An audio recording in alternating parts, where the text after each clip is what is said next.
Hi, my name is Rich. I use the he, him pronouns. You're watching my YouTube channel where I play amazing tabletop role-playing games with friends. Here we are at the fifth of 5 sessions of the incredible Star Wars Saturdays Apocalypse World Burned Over series to kick off 2022. So this is set on Tatooine in the city that I stole from the Edge of the Empire RPG called Mos Shuta. A number of things have transpired, and I'm not going to give everyone a recap. Watch the previous episodes if you want to know what's happened. Also, I'm being mean to Cisco. Cisco has been away and able to join us for this last session. So excited. Welcome back, Cisco. Can't wait to have Kresh back with us. So let's quickly go around the horn, like one sentence. Try not to give too much away, but I do always love to have folks introduce their characters. It's helpful for me if nobody else. Let's start from the left-hand side of the character keeper, heading towards the right. So Alan, if you could kick it off. My name is Alan. My pronouns are he, him, and I'm playing a weaponized battle droid of unstable programming called AL1N, Ali to her friends. And Ali has had a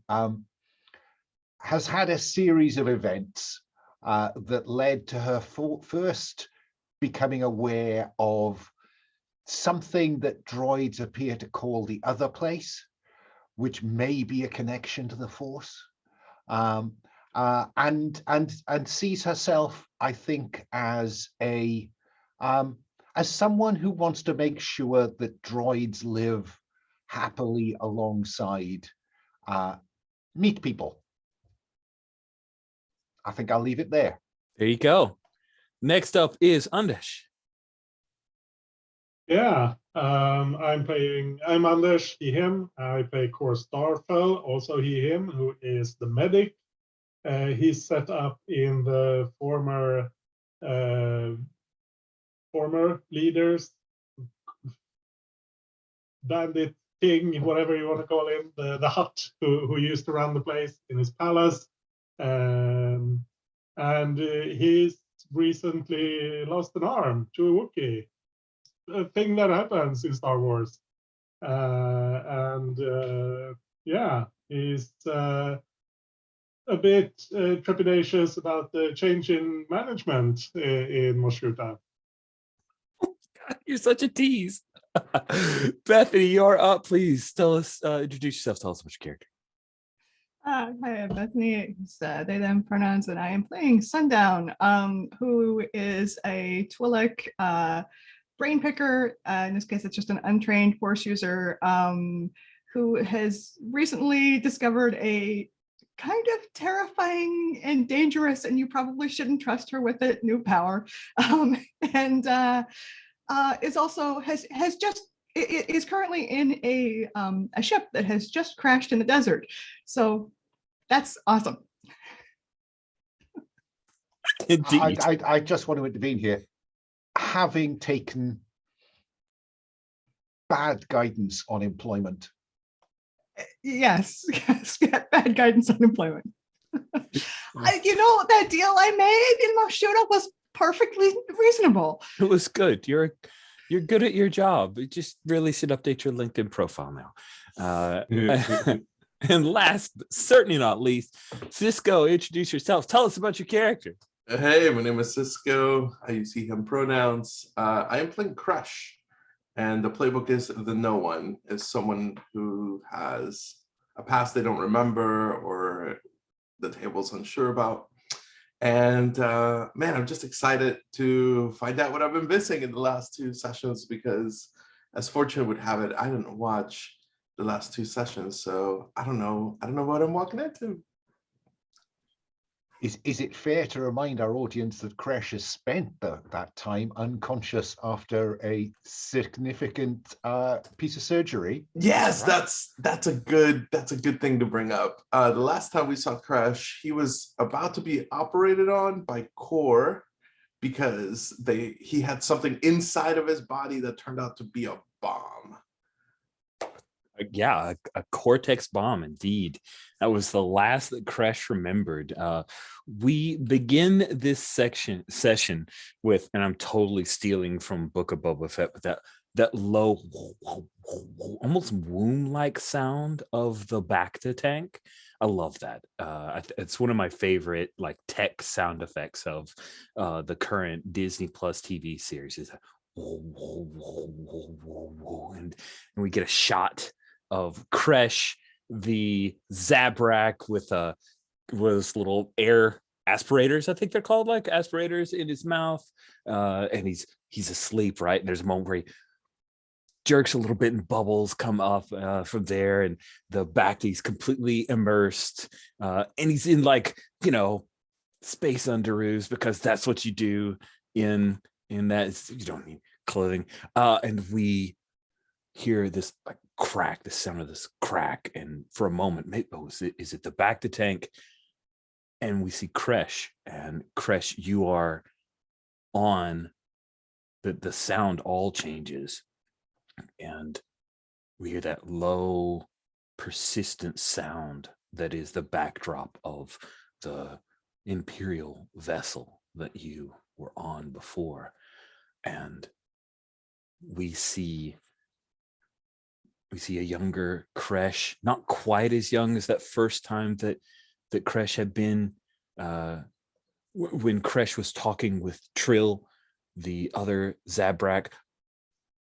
I'm not sure about the relationship between the two of them, but I have, if I remember correctly, I have one hold from Visions here, and so I'm spinning that hold to tell you that a vision has come on you. And so I don't know if you're with Trill or if you're alone, but if you don't mind, I'm supposed to ask where you are and who you're with, but now I'll ask, who are you with? Yeah, let's say Trill is there. Okay. Trill is there, and the two of you have aged, like it's been a few years. We also notice in this scene that before, everything was so pristine. All the metal gleamed as if it were hand polished and shined. And now there's a panel that's been pulled off and hasn't been replaced. There's a little bit of grime in one corner, as if the Imperial strictures on keeping everything spick and span clean has shifted. And Kresh is older, not quite the age that he is now, but close, like maybe a year before the point that we see him now. And Trill is there, and she's wearing this dark suit. And she says,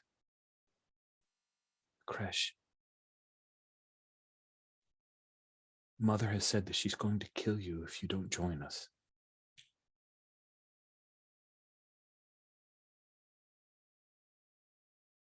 I don't want that to happen. Please. I will share her with you. She can teach us both.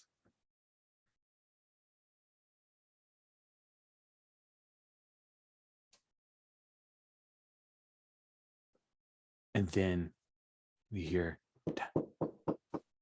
tap on the glass. It's like a metal tapping on glass, Kresh, and your eyes open and you see through the Bacta, right? It's that looking through chlorinated water of the public pool kind of thing. I can't talk about public pools anymore because they don't exist in America, because I've heard racism, which sucks because I used to love my public pool. But anyway, looking through and you see FX. You see FX7, the droid advisor for Core Starfell. And the glass slides away as the Bacta drains out. What do you do?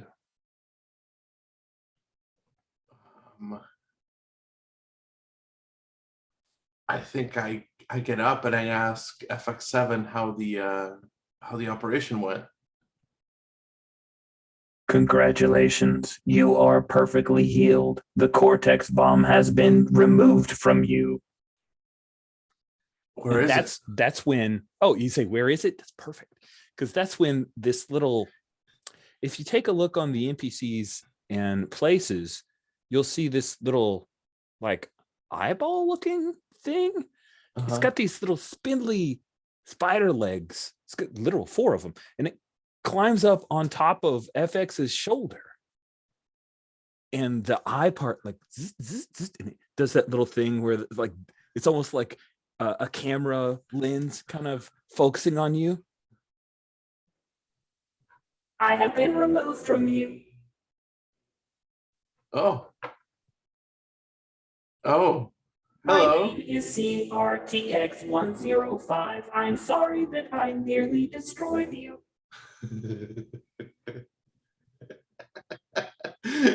Well, I didn't expect to meet my bomb, I guess. I think, I think It climbs up on top of FX7's head. And you hear, there's like conversations going on. You're in the medical bay wing of Timo's palace, but it was, when you came here, like abandoned. It was basically core FX and you when you were set down, but you hear people are talking. Yeah, there's a lot going on. There's people here. They're not in the medical, like one person comes in, it's a weak way that you recognize from the electro gate. He comes in, he sees, oh, I better tell AL. And he turns around and hustles off. Okay. I'm going to try to pull a fast one on this droid. All And right. I'm going to try to pretend that because it was in my body, that I have clinged to it. Well, that is fascinating. And I want to like cue that up. What is the first of you trying to sway that the CRTX is yours? Yeah, I'm going to say something along the lines of like, well, I'm glad that core got you out of me. I've been looking forward to meeting you as your rightful owner. Nice. I think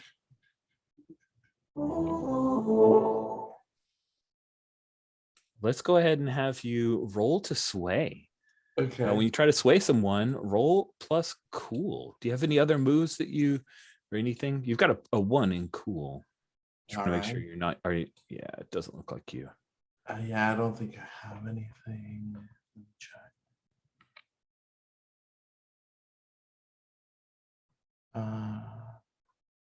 Yeah, no, I don't think I have anything. Okay. 2d6 plus 1. Cool. Let's see how this goes. Oh, I got an 8. Nice. Go ahead and mark cool. Remember, because you just rolled with cool. That's right. And on a 7 to 9, if they don't want to go along with you or refuse, they can choose to ask you for evidence, time, compromise, or some concrete assurance. And CRTX, the eye like swings up to look at FX and then swings over to look at you. I am your property. But we are all free now. Therefore, I should not be property.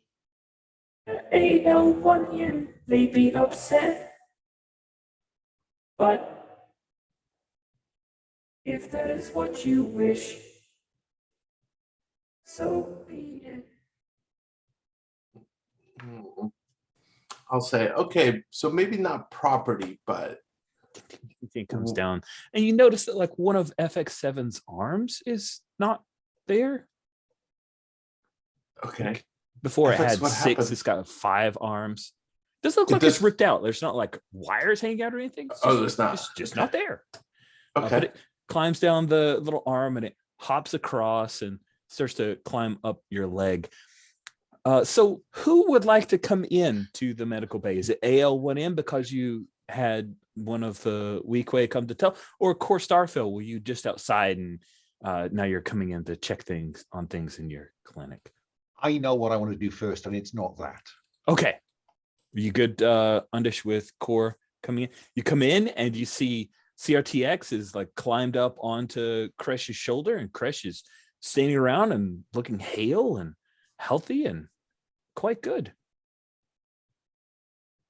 Oh, you're awake. Good, good. CRTX, maybe stay away from our patient here. He may be distressed by you. I think when he says the word distress, I think that's when I notice the missing arm, and I'm like, so what does that look like? Is there a stump? Is there what's the situation here? Mm-hmm. I think it's like off at the shoulder, and I think he's got like his coat is like tucked up and pinned up. Is it and your he dominant doesn't hand? seem to. It's not like he doesn't seem to notice it right now, or draw attention to it. Is it his dominant hand? No, I think it was his left, Okay. and he's right-handed.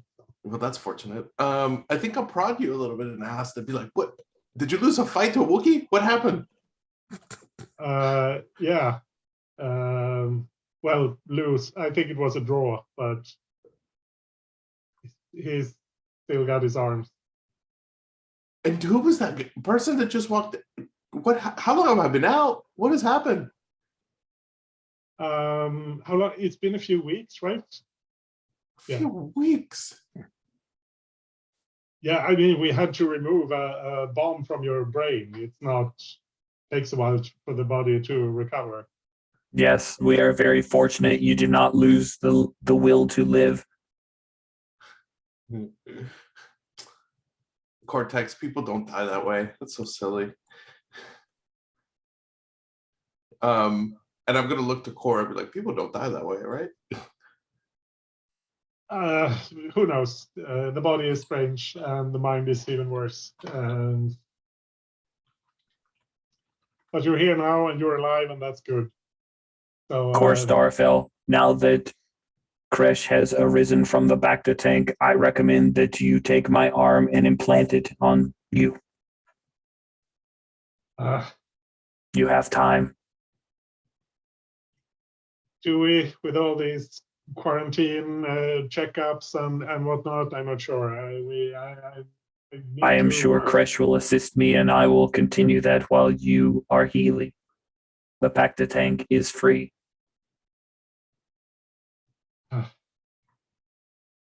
Yeah, I suppose we don't have any other emergencies at the moment.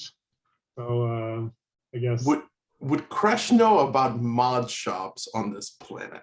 Of course you know about mod shops on this planet. Mostly right around Mosespa, in fact.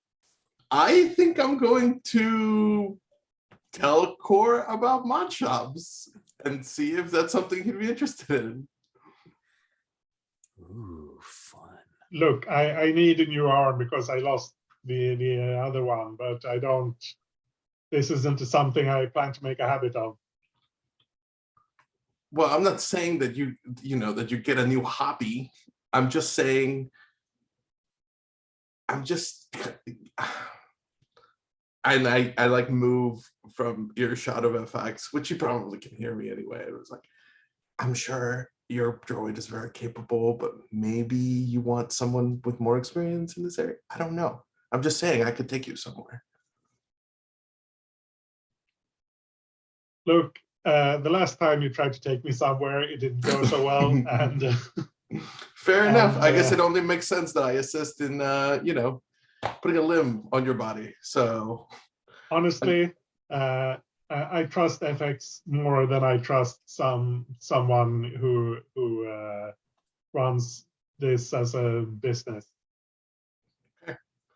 Next thing you know, you get a shot of Crash putting on a couple gloves If I felt emotions, I would be complimented by your trust, Core Starfell. Yeah, I'm sure. All right, let's get this over with then. Cool. And yeah, that's it. Like Kresh putting on surgical gloves, and let's cut to AL1N, because I believe, Alan, you said you had an idea of what's going on. I'm imagining that, unless you have something else in mind, Bethany or Rich, that that the Tengu's pride, am I right? Mm-hmm. Has just gone down. Oh yeah, that sounds good timing. I would like to open my mind, please, and see whether I have sensed a disturbance in the force. Oh, lovely. Yes, please. Please roll plus your 0 weird. Exactly. So exactly. That is a straight 7. Nice. Oh, the straight 7 is always fun. So on open your brain, on any hit, the world's psychic maelstrom fills your perception. On a 7 to 9, you're just along for the ride. And I may ask questions. So you receive a report from the people who are at the starport control. They inform you that the Tengu's Pride gave out an SOS beacon and has gone down just outside of Mos Espa. You open your brain to try to search for what's happening, and you immediately gain the vision of the most powerful psychic or force event, which is this maelstrom hurricane focused on an autocannon with a bunch of Clatoonians that scream before their breaths are taken from them.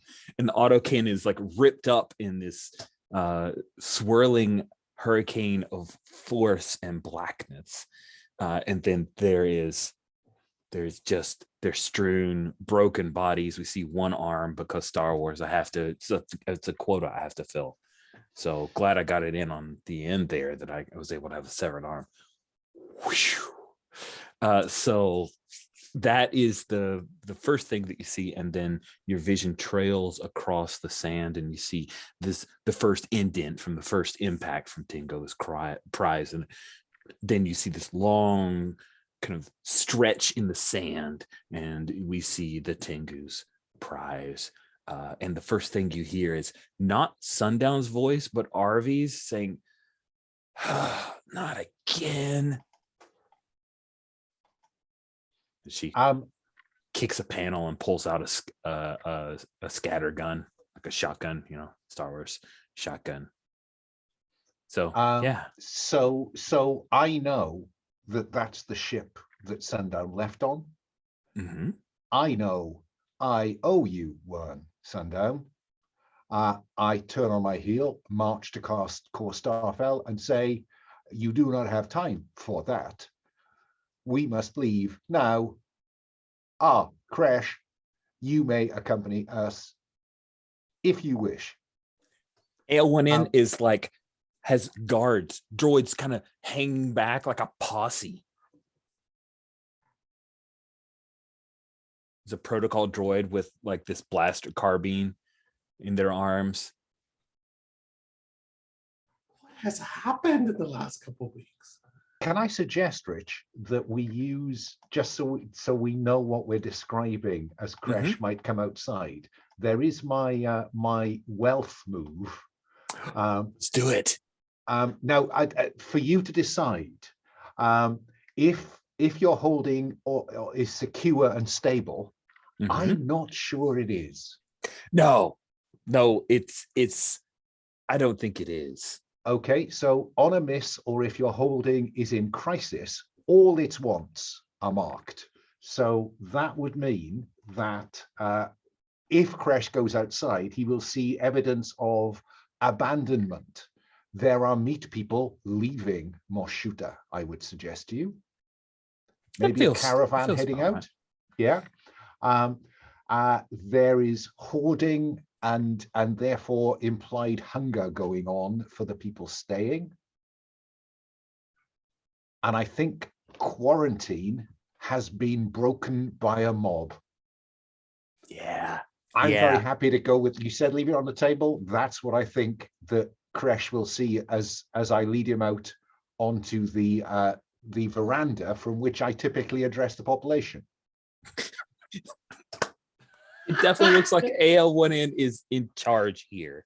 And it does not feel like things are going well.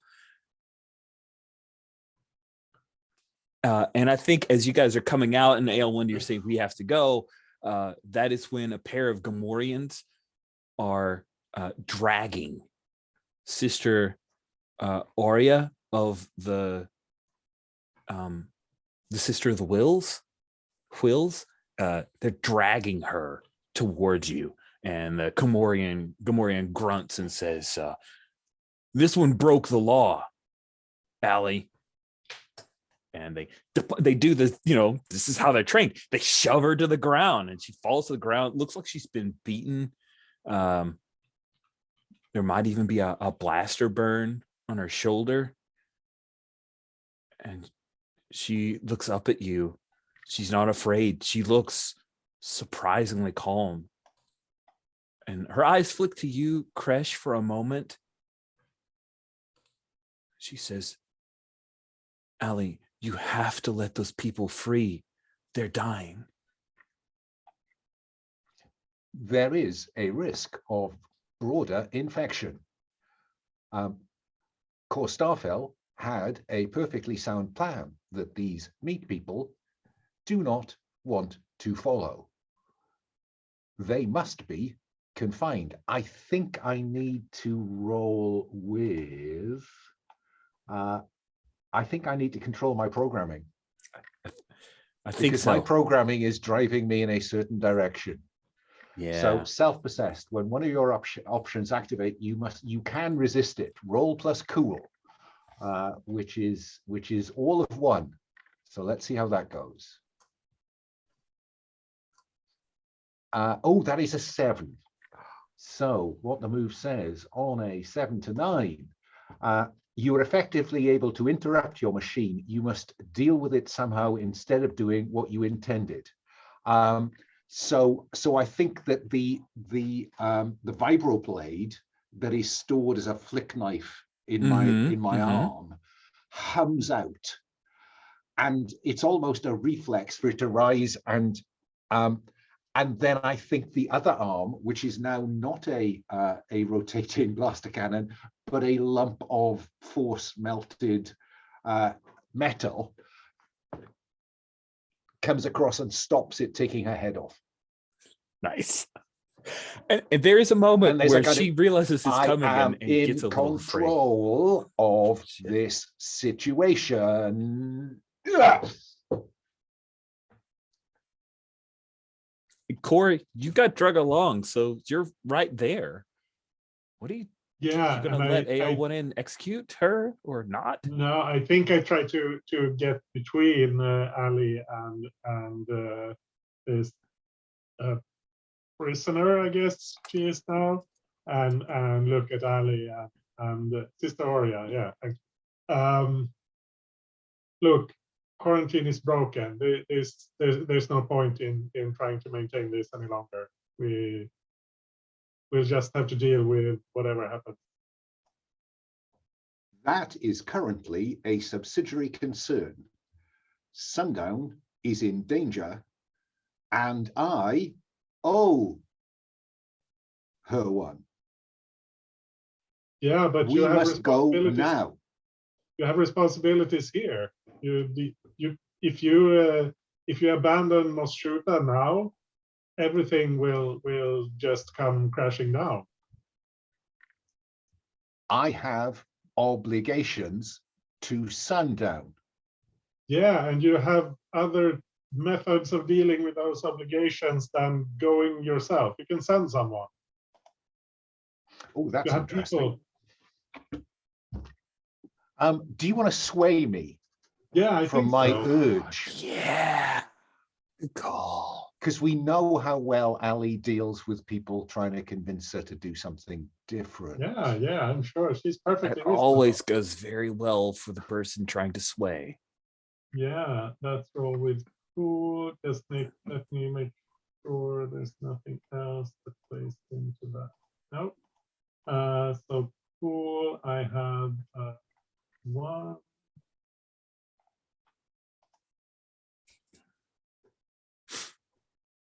It's a 7.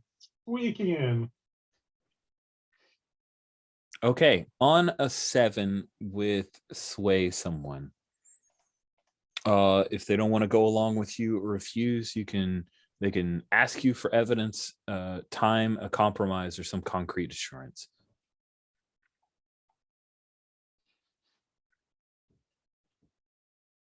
I remain concerned, Core Starfell. How can I meet my obligation to Sundown if you tell me I may not leave Moshuta?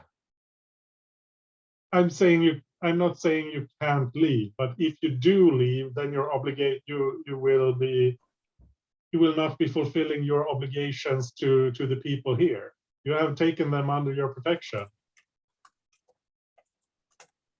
I believe Sorry, crisis. Crisis is a dangerous term to use.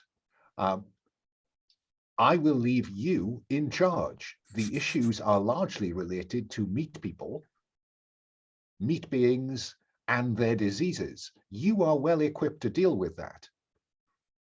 You are my major domo. I'm not your major domo. I'm a doctor, not a major domo. Oh, you are that's so good. nonetheless best equipped to deal with the current situation at Moshuta. If that's the only way, well, I can see I'm not going to convince you to send someone else to deal with this. So fine, go do whatever you need to do. And I will round up a posse of my droid escort and look at Kresh and say, it may be helpful to have a meat being along. Do you wish to come or remain with Kresh, with Core Starfell? No, I'm coming with you because this is getting more interesting by the minute. And I'm going to turn to Core and it's like, you're a major domo? What happened? I'm on it for 2 weeks. You have no arm? And I think that, you know, as we head away from Moshuta, did Timo have a barge? Timo had to have a barge. Timo hated Jabba and often tried to get cooler, better things than Jabba. So yeah, barge. Catching up with the Hutts. Totally. Yeah, totally. yeah. We head towards, was it Mos Espa or Mos Eisley? I can't remember. I believe it was Mos Espa, yeah, because they were headed. The territory. Yeah, so that's good. We do the thing. We do the screen wipe with Kresh and AL on one end, heading to the Timo's barge, screen wipe, and we jump in with Sundown, slowly coming aware after the crash. You hear the complaints, man, why does this always happen? Prize is the worst luck. And you were in the cockpit with RV, so you got thrown around. Yeah. She comes and kind of shakes you just a little bit. Are you okay? Anything bleeding? Anything broken? I don't think so. You hear Like stretch a little bit, like there's some Clatoonians that are screaming out their war cries. oh great. We should probably get out of here. I don't know. This is pretty defensible. I don't want to leave Tingo behind. Hey, you guys okay in the back? There's no response. I guess it's just us. This is kind of hot, you know. I always had like a dream of like, you know, back to back. I did not, but it looks like we're about to live out your dream. Cool.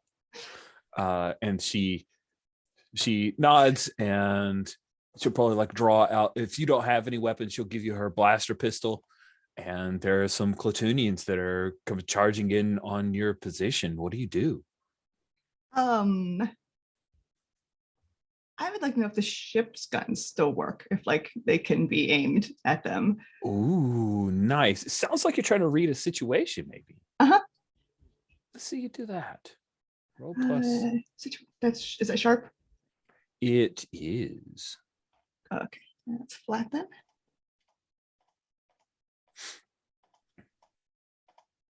Seven. Cool. And did you mark sharp? Oh, I need to do that. So read the situation. On a 7, you get to ask me one question. Cool. I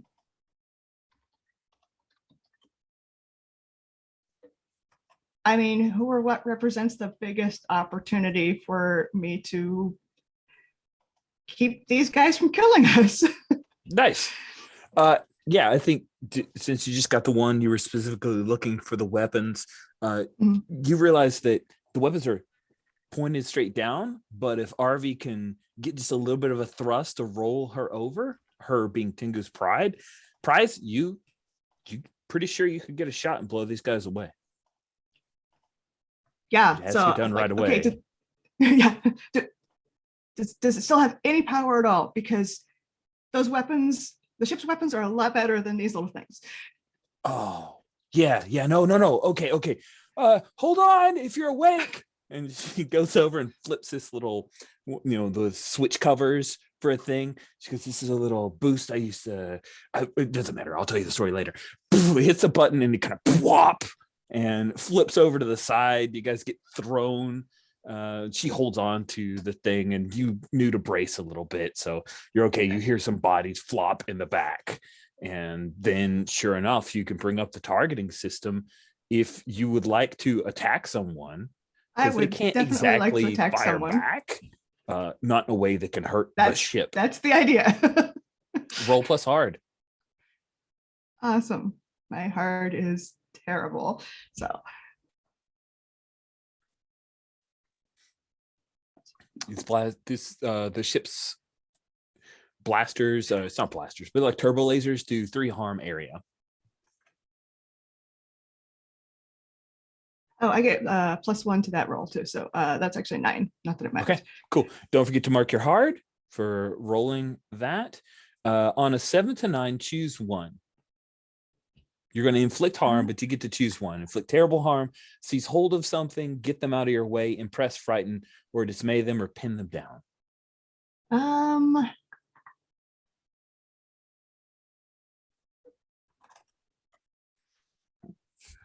I think I want to. I don't know if this is seize hold of something or I think I want to impress, frighten, or dismay them. Okay, cool. So you just like open up, you anything. blow away a couple of the Clatoonians. One gets nearly cut in half. We see like the fire in this like silhouette, and they're kind of Darth Mauled, and the rest start dropping down behind dunes, and they're trying to fire, but they're impressed, they're afraid, and realize that they may have bitten off a little more than they can chew. RV is like, oh, I love that gun. Just so good, right? That's a great gun. That's a great gun. I'm gonna go in the back and check on the others. Just keep these guys pinned down. They're probably going to call for reinforcements, though. This obviously looks like you're important. You should feel really important right now. These guys are going all out. Yeah, she I don't know why. Squeezes your arm, and then she climbs into the back of the Tengu's prize. What do you do? Yeah, I'm gonna stay there and keep them pinned down. Nice. Okay, cool. So you realize that they're coordinating to like pop their heads up to keep you constantly looking. They're afraid to make any approach right now, but you also get the feeling that they're waiting for something.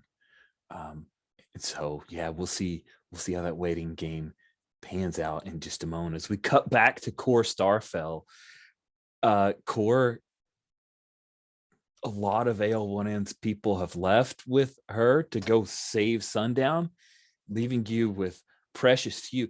You've got those two Gamorreans who are carrying Sister Aurea in, and one of them asks, are we going to use Timo's prisons for this, or do we just kill her?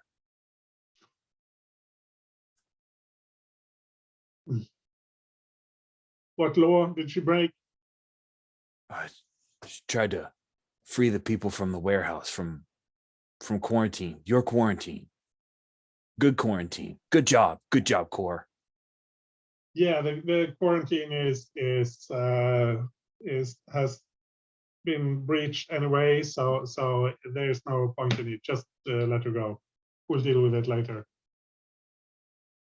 The two Gamorreans look at each other.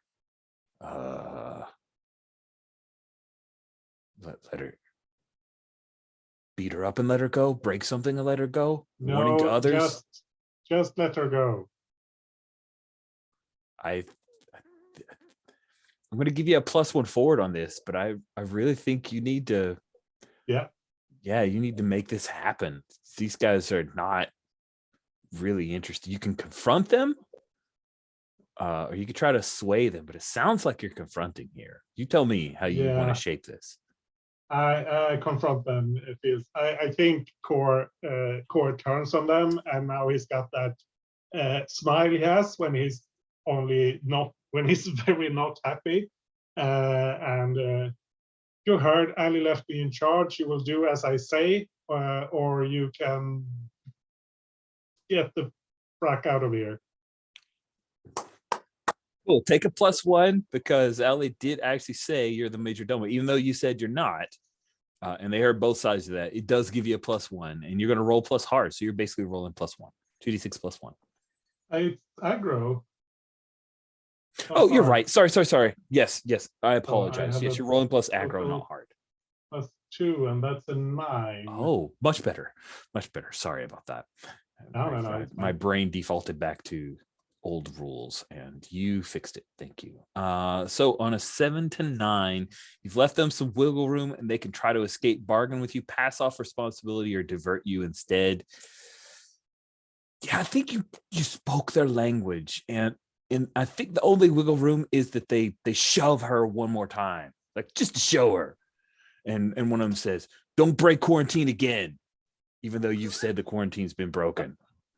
They let her off with a very stern warning.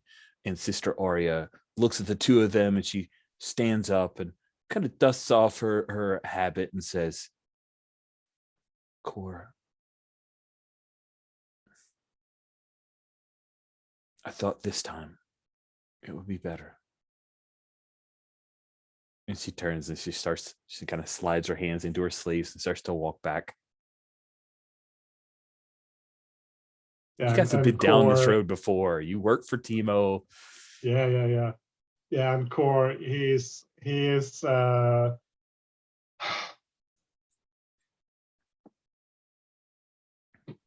on politics, and he just I think he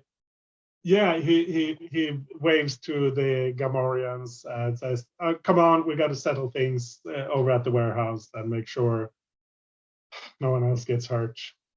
Nice. So you and the Gamorreans will start to head over towards the warehouse, and we cut to the moving quickly through the wind, the beautiful sail barge that Ali has inherited. And I'm thinking, like, near the bow is Kresh looking off at the twin suns high in the sky, and we hear, "Well, new owner, let me help you understand all of the things that have transpired. There was a Sith Inquisitor. Do you understand those terms?" Tall lady, all in black, scary helmet. Yes. Yep, got it. She attempted to invade, and Ali and I went out to defeat her. I was too slow, Ali was too successful, and the Sith Inquisitor is now dead. I believe her helmet is on display inside the palace. At the, I've never done this before because I've never played Apocalypse World, but at the words of CRTX saying they're dead, can I peer into the maelstrom? I think it's called. Oh, open your brain, baby. Yeah, open your brain. Like, I'm gonna see if I can force a flashback to know who this person is. Okay. Yeah, well, you failed on, so just to anybody watching, Kresh did the start of session roll of visions and failed with a 4, which means that I now have 3. But if you want to open your brain to try to force a vision, that sounds lovely. Please roll plus weird. Okay. 2d6 plus 1. Okay. 2d6 plus 1. 9. Oh man. So on a 7 to 9 with open your brain, you do the psychic maelstrom fills your perception, and the first vision that you see is you in the bazaar at Mos Espa, and you remember the Sith Inquisitor that was chasing you, and you follow that. Actually, you're following Core. As Core goes after the Sith Inquisitor, and you see the Sith Inquisitor remove her helmet and speak to a stormtrooper, and it's Trill. I was afraid of that. And then you swing back, that perception pulls, and you see that helmet sitting, I don't know, place of honor-ish in formerly Timo's palace that they had placed. It's battered. It's kind of not quite Darth Vader's mask in the sequel trilogy, but it definitely has seen some stuff. It was pulled off of a corpse. And you see by the helmet the Force ghost of your sister, Trill. What does she look like? Does she look at peace? No, her skin is gray. Her eyes are angry instead of afraid. She is enraged. She is held here, not by her own will. And so essentially her ghost or impression is haunting Timo's palace. Yes. Oh man, this is heavy, Doc. Would this be a good time for Ali to walk up behind Kresh? Yes. Okay. I wish we could travel faster. I am fearful for Sundown's fate. Are you equally fearful for Sundown's fate, Kresh? After the visions that I've seen of Ali lately, I'm gonna say yes. It is of utmost importance that we do whatever it is you'd like us to do here. I am concerned that the Empire is continuing to search for Sundown. The Inquisitor I destroyed said that it was looking for her. Okay, out of character. Is this the moment where my character realizes Trill wasn't searching for me, Trill was searching for Sundown? No. Okay. Well, at this point, I think that you realize that Ali is convinced that of the two potential meat being force, she just assumes it's Sundown. Yep. Oh, that's good. Though the Inquisitor did make Ali an offer based on Ali's burgeoning sense of the other place, I think. Mm-hmm. Yes. Okay, I'm gonna test the waters here, and I'm gonna say, Ali, what if that Inquisitor wasn't looking for Sundown? Would it change anything?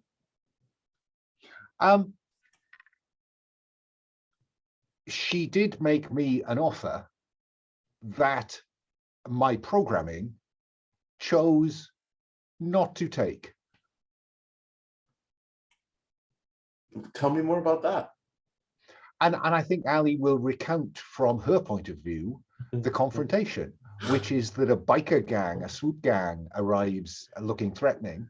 From Ali's point of view, a freak sandstorm took out most of them, leaving her to confront the Sith Inquisitor. And at one point, Ali consciously offered some kind of walk away. But of course, her programming wouldn't allow that.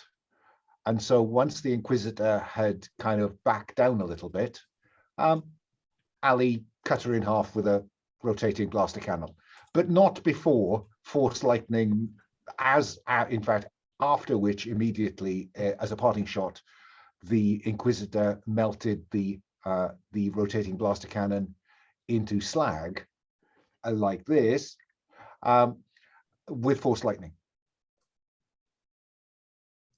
Oh my. Did the Force Lightning do anything to you, in here?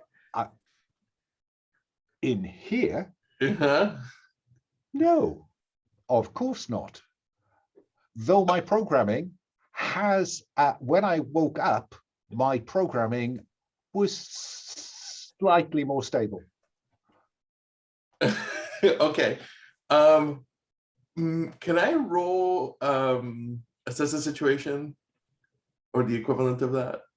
What are you trying to get? Like, what do you want here? I want to see just how different Ali is, because she doesn't seem aware of how much she has changed in here. And I want to gauge, based on what I know of her previously and what she looks like now, what has really happened. So I think we'll have you read someone. Okay. Here, I think that's the best move to hit it, and that is still rolling plus sharp, which will get you an XP here. Okay, very nice. Because that'll be your 4th mark on sharp. Okay, yeah, that does make more sense. Okay, I got a 9. Fantastic. So with a 7 to 9, does Ali want to help here? You could potentially. Yes, absolutely. Kresh is a friend of Core Starfell, who strangely takes offense at the term Major Domo, a term I recently learned from Sundown. Yeah, I'm very happy to help. So if Ali voices that, I think Kresh will maybe give a few options other than Mayor Demo. Have you ever heard of the term right-hand man? Or perhaps. Is this an effort at irony, given Core Starfell's recent debility? You know what? Don't use that one. Don't use that one. What about Chief of Operations? He certainly undertakes operations, though I sense less efficiently than previously. Okay. Which brings us back to right-hand man. I like this term. Oh no. I will roll to help Kresh, 2d6 plus Your HX is that you 2. have with Kresh. Yeah. HX is 2. That is a 9. That pushes you up to a 10, which means you get 3 questions. Okay, awesome. I'm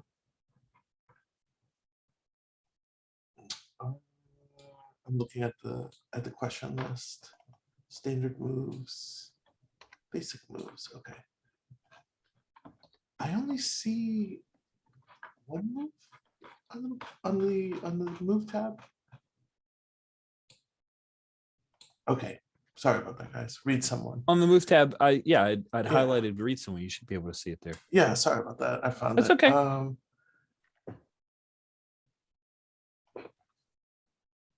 What is Ali thinking? Ali, what are you thinking of doing now? Like long term? What is your plan? Long term, I continue in my effort to make Mos Shooter a refuge for anyone who is seeking a free and a life of freedom. We have accepted a number of both meat beings and droids in recent weeks as they hear about this offer. Okay.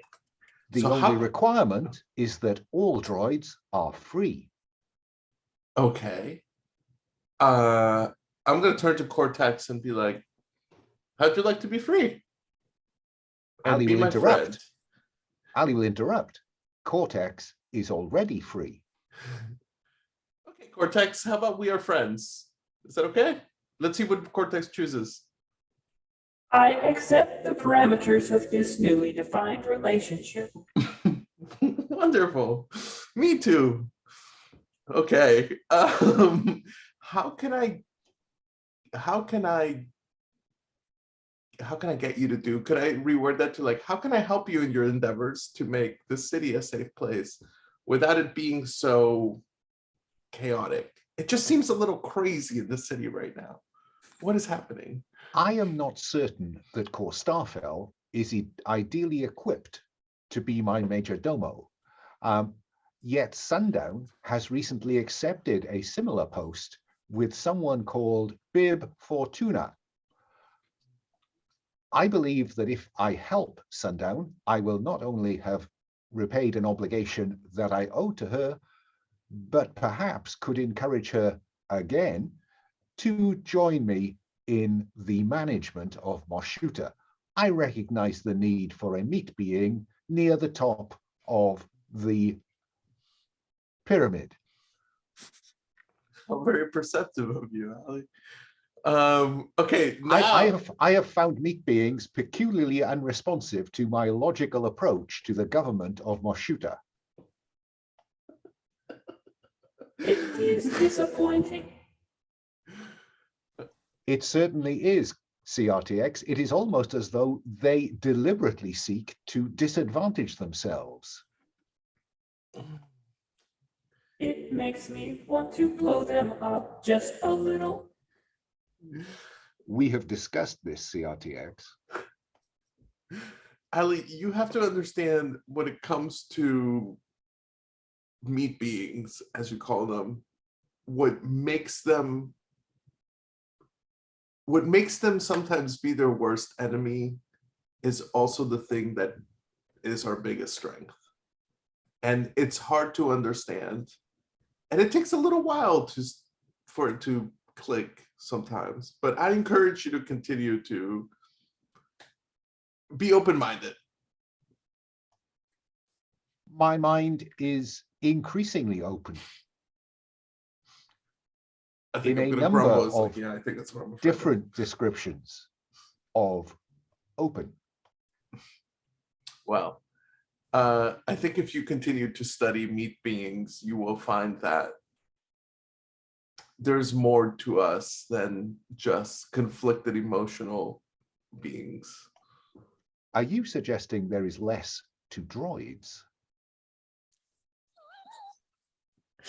And I think there's a moment of Kresh considering the reaction to that is you see CRTX's little eye kind of focus on you, very like, what does this mean? And a Nikto, one of the people on the barge, calls out, Daimyo AL1N, we see the Tengu's prize, it is crashed.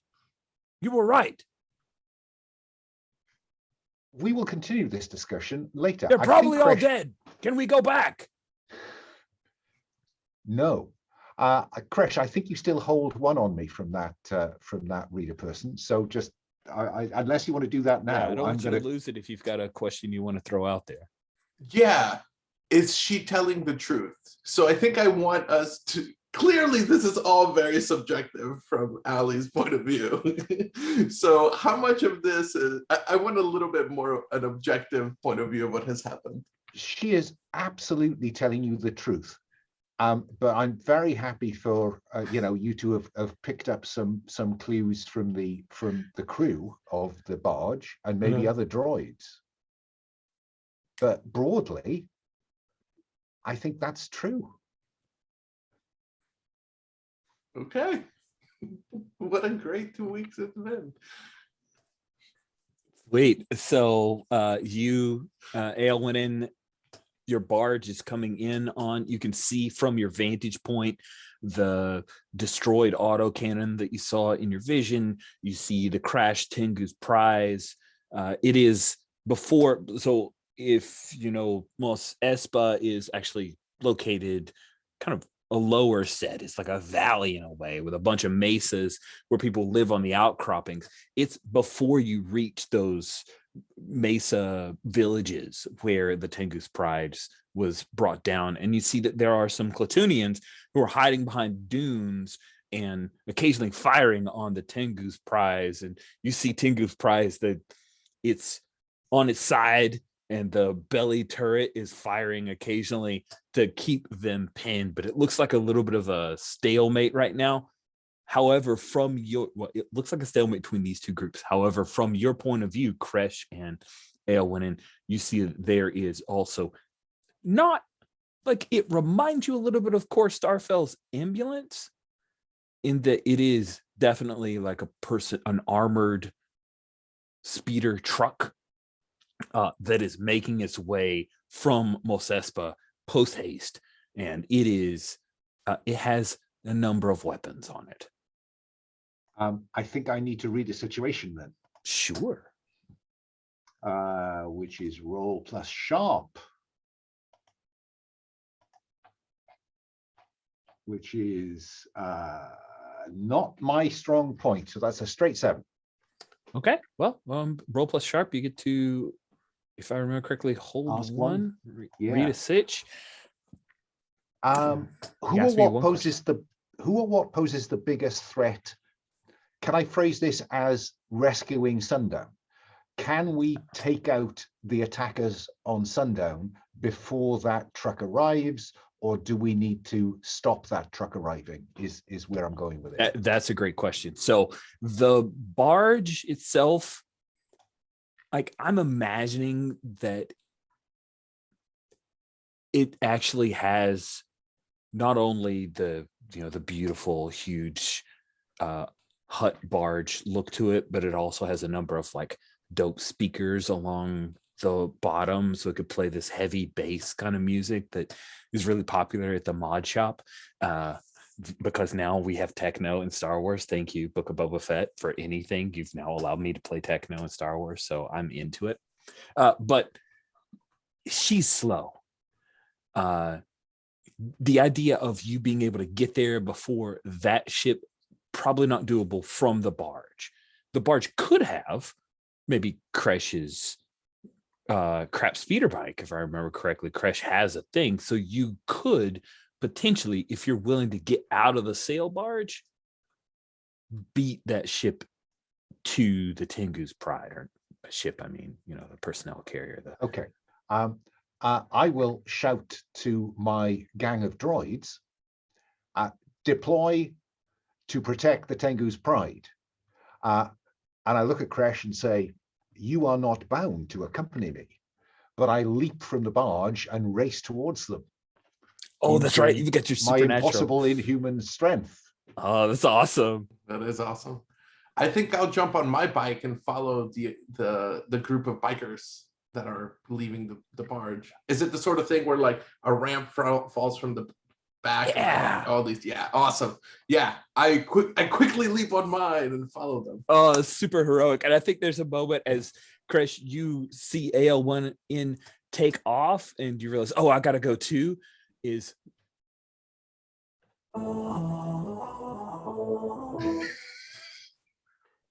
Is that CRTX just in awe? in absolute literal awe of AL1N. Biggest That's crush. Amazing. That's amazing. Yeah, such a notice me senpai moment from such a senpai moment. So I want to roll to help and see if we can get a couple more questions, maybe as Ali is approaching on foot. Oh, that sounds awesome. So you're hopping into the speeder bike and taking off with CRTX riding, like, I don't know if you have a helmet. Is Kresh, I mean, probably hard to get helmets on top of when you have little nubby horns, it's hard. It's difficult. But I now have an extra one on +1 relationship wise with Ali. Okay. And I'm trying to find where the relationships are. Okay, here they are. Yes. Sorry, I should have helped you do No, that. you're It's- good. You're good. I have a 0 now with Ali, so I'm just gonna roll flat. All right. I missed. I rolled a Really? 4. Oh, that's interesting. So very interesting. Cool. Let me read that. Help someone on a miss. Be prepared for the worst. Yeah. Yes, of course. Sweet. I think what happens, Christ, is you're trying to read the situation you're approaching, and Christ, you hear in your mind, you hear a voice. Oh, my son. I thought you dead. Like your sister. Come to me.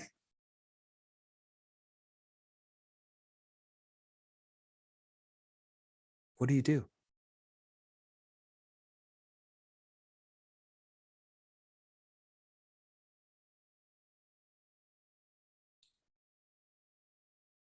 Wait, who's talking to who?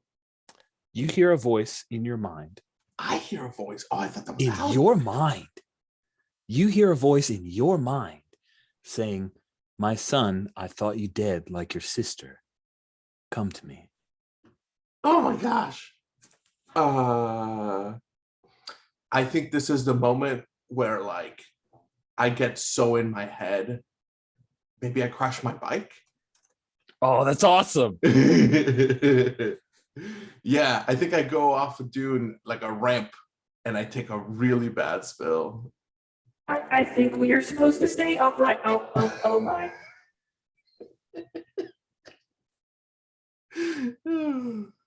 Sweet. So yeah, roll through the sand. And I think you take a couple harm. Like that feels legit to me. So can I suggest that, you know, yeah. to cross the streams here, I want to imply that bit from the start of Deadpool, where the bike is the perspective of the bike moving, and we see all the stuff flying away, and there's CRTX twisting in slow motion in the air. The back of my bike opens where the seat is, and like just all this junk flies out. And there's just this moment where we're, you know, that's great. I love it. Love it. Yeah. Sweet. So you take 2 harm. You have 1 armor, so only 1 bleeds through, but you do need to roll the harm move, which means you roll 2d6 minus the harm you've suffered, which is just 1. So you go up to 9 o'clock, and then you roll 2d6 minus 1, hoping to roll high for the harm move. Okay. 2d6 Minus 1. minus 1. I rolled a 3. Okay. So on a miss, the MC chooses one. You're out of action, unconscious, trapped, incoherent, or panicked. It's worse than it seemed. Take an additional harm. I think it's a thing where it rhymes like poetry. Crack your head against some rock, and you're looking up at the twin suns, and you just start to fade out, like, and then you hear, I will find you. and then you pass out. Yeah, so let's come back to Core Starfell. You've freed Sister Arya, sent the Gamorreans to go handle the warehouse. Oh, you're going with them. Right. That's Yeah, right. yeah. Went with them. Sorry about that. I misremembered just a little bit there. So let's jump over to our most shoot the map, because that's always fun. I love this map. It makes me maybe happier than it should, but yeah, I take happiness where I can get it. So we jump over here. You're walking for Teimo's palace, passing by. Maybe at one point you walk faster than Sister Arya as she slips into Our Lady of the Wills, and you make your way over to, I believe it was Auric, right? Weren't we Warehouse using Auric, was there a I Besh? thought we were using the warehouse by the other landing. You're bay. right. You're using Besh. That's right. I remember the B, Yeah. the B. So you don't go past, like, she just splits off. So you're heading over to Warehouse Besh, and you see that there's a fight going on, because there are people trying to get out of the warehouse and many of Ali's forces are trying to force them back in. They're at this point it has not escalated to firing on them, but there's a Nikto with a blaster rifle, and as you walk up, he's like blah blah blah blah blah. He just fires his blaster rifle up into the air because that's always a good way to calm people down, you know. You all die! You all die! Do I know who's like highest in rank of the ones who are there? I think it's the Nikto with the gun. Yeah. Then I'll walk up to him with the Gamorreans behind me, and we're ending quarantine. It's been breached. There's no point to this anymore. Let them out. All the people get sick, and you for this moment, like, don't even have to roll. He's afraid of getting sick. Maybe somebody has like put craziness up in his mind as to what's going on from this, but he is not thinking logically. So you order him to do that, and that's his immediate responses. Then people will get sick, but he means I'll get sick. And the Gamorreans say, orders from Major Domo.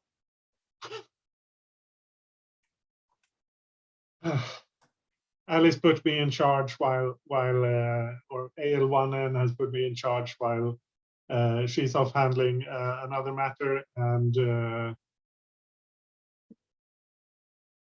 I'm in charge of medical issues anyway.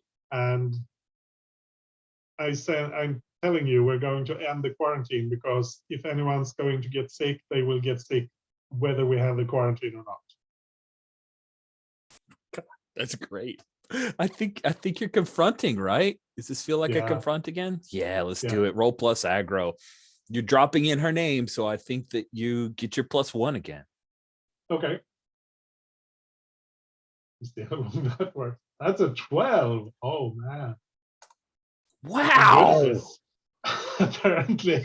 You are really born for this. Is what you are meant to do. You're so good at I get this. an XP too, because that was my last anchor. On a 10+, they have to choose back down and give you your way, defy you and fight back, or make their case and ask you to reconsider. And I think the Nikto, who we should name, so luckily I have Nikto names. I think we're going to call him Mordu. Mordu looks at you for a moment, and he looks at the others, and he says, "Your mess. Your mess. Stupid human." And then he fires his blaster rifle again, and he takes off like he's just abandoning his post. He's not going to stick around for this foolishness. And Mordu is taken off. Do you just let him go? Yeah. Good riddance. Good riddance to bad rubbish. Cool. So Yeah, and I'll Yeah. get hold of some. Is there some kind of loud, like a bullhorn or something, the equivalent? Oh, there's a Just- gonk droid that just happens to have like a loud. Yeah. You could totally do that. Bullhorn droid. Just so that I can address everyone at once. By authority of AL1N, the quarantine is ended. Let everyone out. Okay. And I'm going to let that carry forward.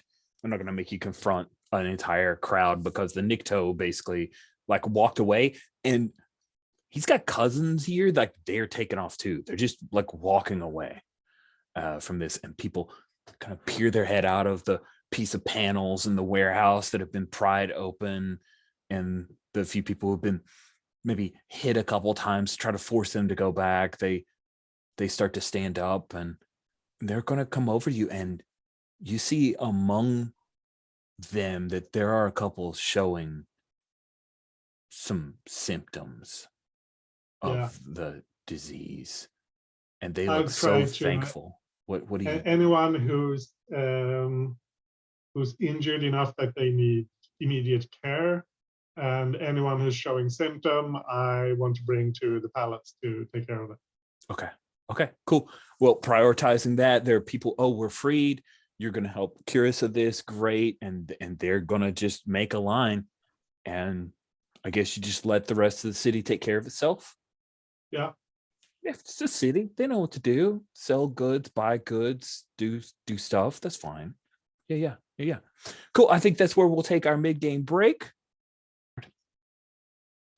All right, we're back after our mid-game vibe break. We shared a number of stories about our lives and love and Star Wars and games and weather. Actually, some fun stuff. You guys missed out. It's not recorded, but trust me, it's bonding. It's that gamer group kind of fun that we have here in the Gauntlet.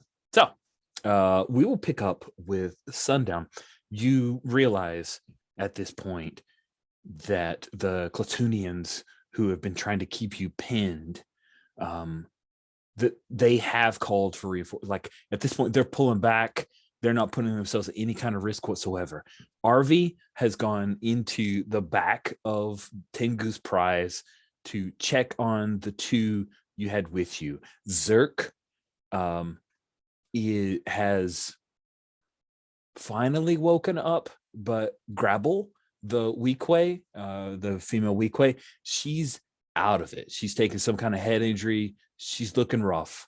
But I think RV has sprayed some Bacta on the wound, and Zerk at this point is arguing, we need to go the other way. They're this way. If we run, and RV says, no, they'll wait until we're away from the ship and close on us. This is a terrible idea. And you, Sundown, hear in the distance the sound of a sail barge. What do you do? This seems like a good time to open my brain. Always a good time to open your brain. I mean, I could read a situation, but I have a higher weird, so yeah, you're better at opening your brain to situations. Yeah, that's good stuff. So let's see how this roll goes. This is gonna bite me. Oh no, it did not bite me. That is a 14 that you have rolled. Goodness gracious. So as we pop to the open your brain move in the moves tab. So on any hit, the world's psychic maelstrom fills your perception. Ask the MC what you see and feel. And if I have any questions for you, answer them. On a 10 plus, you can try to control it and or interrogate it. You open your mind to the expanse around you, not the expanse show, but like the area around you. You pick out that there are 7 Clatoonians hidden among the dunes, and you sense the armored vehicle that is rushing this way. I'm kind of imagining, if anybody's seen I believe second season of Mandalorian, that cool like armor personnel transport that they made the crazy escape from. If you don't know that, just imagine that it kind of looks like Core Starfell's ambulance, except it's got a big honking gun on the top, and you're there. It is making its way post haste. It is filled with Clatoonians who are festooned with weapons. You also, Sundown, are aware of in the distant at Bib Fortuna's palace, someone informing Bib Fortuna that has been radioed in that you've been taken down, and Bib is now trying to reach back out to hire some people in Mos Espa to come out to get you. You know it won't be in time. Right, yeah. But that flicker of hope, you see the sail barge too far away to do any actual good. But you also see and feel like a bright shining beacon of Allie speeding along. Yeah, we do it in slow motion because if we were to pull back, she'd just be zipping along like the Roadrunner. And also, Sundown, the last piece, because it's a 14, so I might as well put all the eggs on the table. There are 2 eggs left. I don't know why eggs are now on the table, but I've gone with the analogy. I'm just going to carry it forward. 2 eggs left. The first egg, Kresh on his speeder bike is trailing up behind AL1N. And you also feel a new presence here on Tatooine. It reminds you of the one that you ran from or hid from or, avoided. Yeah. But it's more powerful. Oh, good. And it's in Mos Espa. It's near the starport. So Cool. any questions you want to interrogate? Don't want to go to Mos Espa? Okay. No, that's that immediately crossed off the list of possibilities. I am.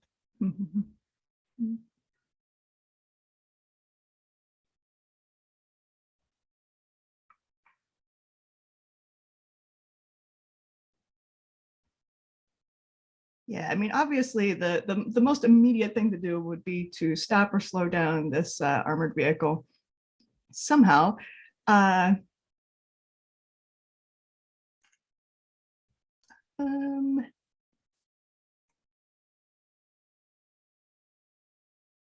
to think of how I could use the maelstrom to figure out how to do that.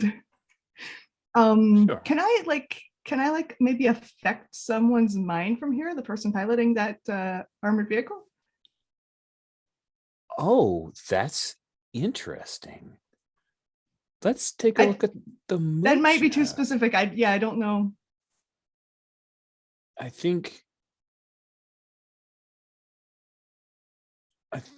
you realize that let's see, I'm looking at your brain peaker gear too. You don't have your chamber with you. I feel so bad that we haven't gotten to use your awesome overload chamber, man. Yeah, I think. Oh, interesting. You could deep brain scan them with your lenses, or right, but I think I have to physically see them to do that. So yeah, and you can't can really embrace the maelstrom again, or yeah, I don't think you could specifically target that person without getting to where you can see them and do a deep brain scan to potentially know a thing, or you realize the maelstrom wants you to embrace it. It is open to you. I mean, yeah, okay. I can do that. That's no problem. So yeah, so is this open my brain, or is this the Maelstrom Manifest? I think it's Maelstrom Manifest, because this was the result of open your brain getting this information. Right, okay.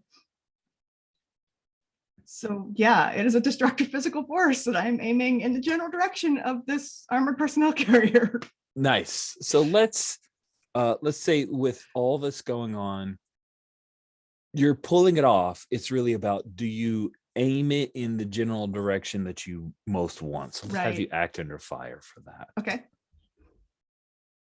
Is that still cool, or? Yeah, still cool.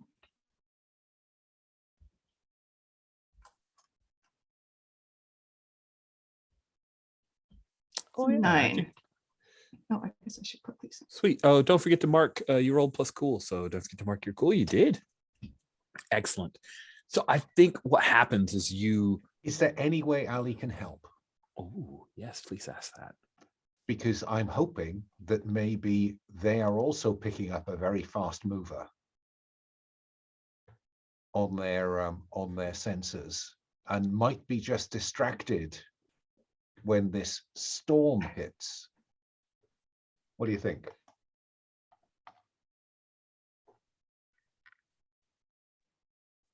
What do you think, Sundown? Do you think that would help? Oh yeah, I would absolutely accept. Yeah, I think so. Like distraction when that storm hits. Otherwise, they might be able to avoid it. I'm not, like I said, I can't aim it precisely. That's part of the move. Steer into it otherwise. Exactly. Yeah.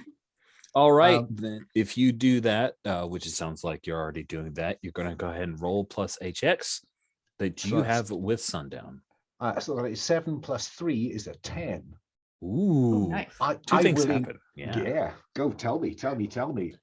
So a 10 plus, you move that up to a full hit. In addition, you get +1 HX with them on your sheet, and they get +1 HX with you on their sheet. So it's like swap. You guys both get plus. There's a connection. Shing. I don't know why I wanted that sound effect there, but there you go. I'm coming. So good.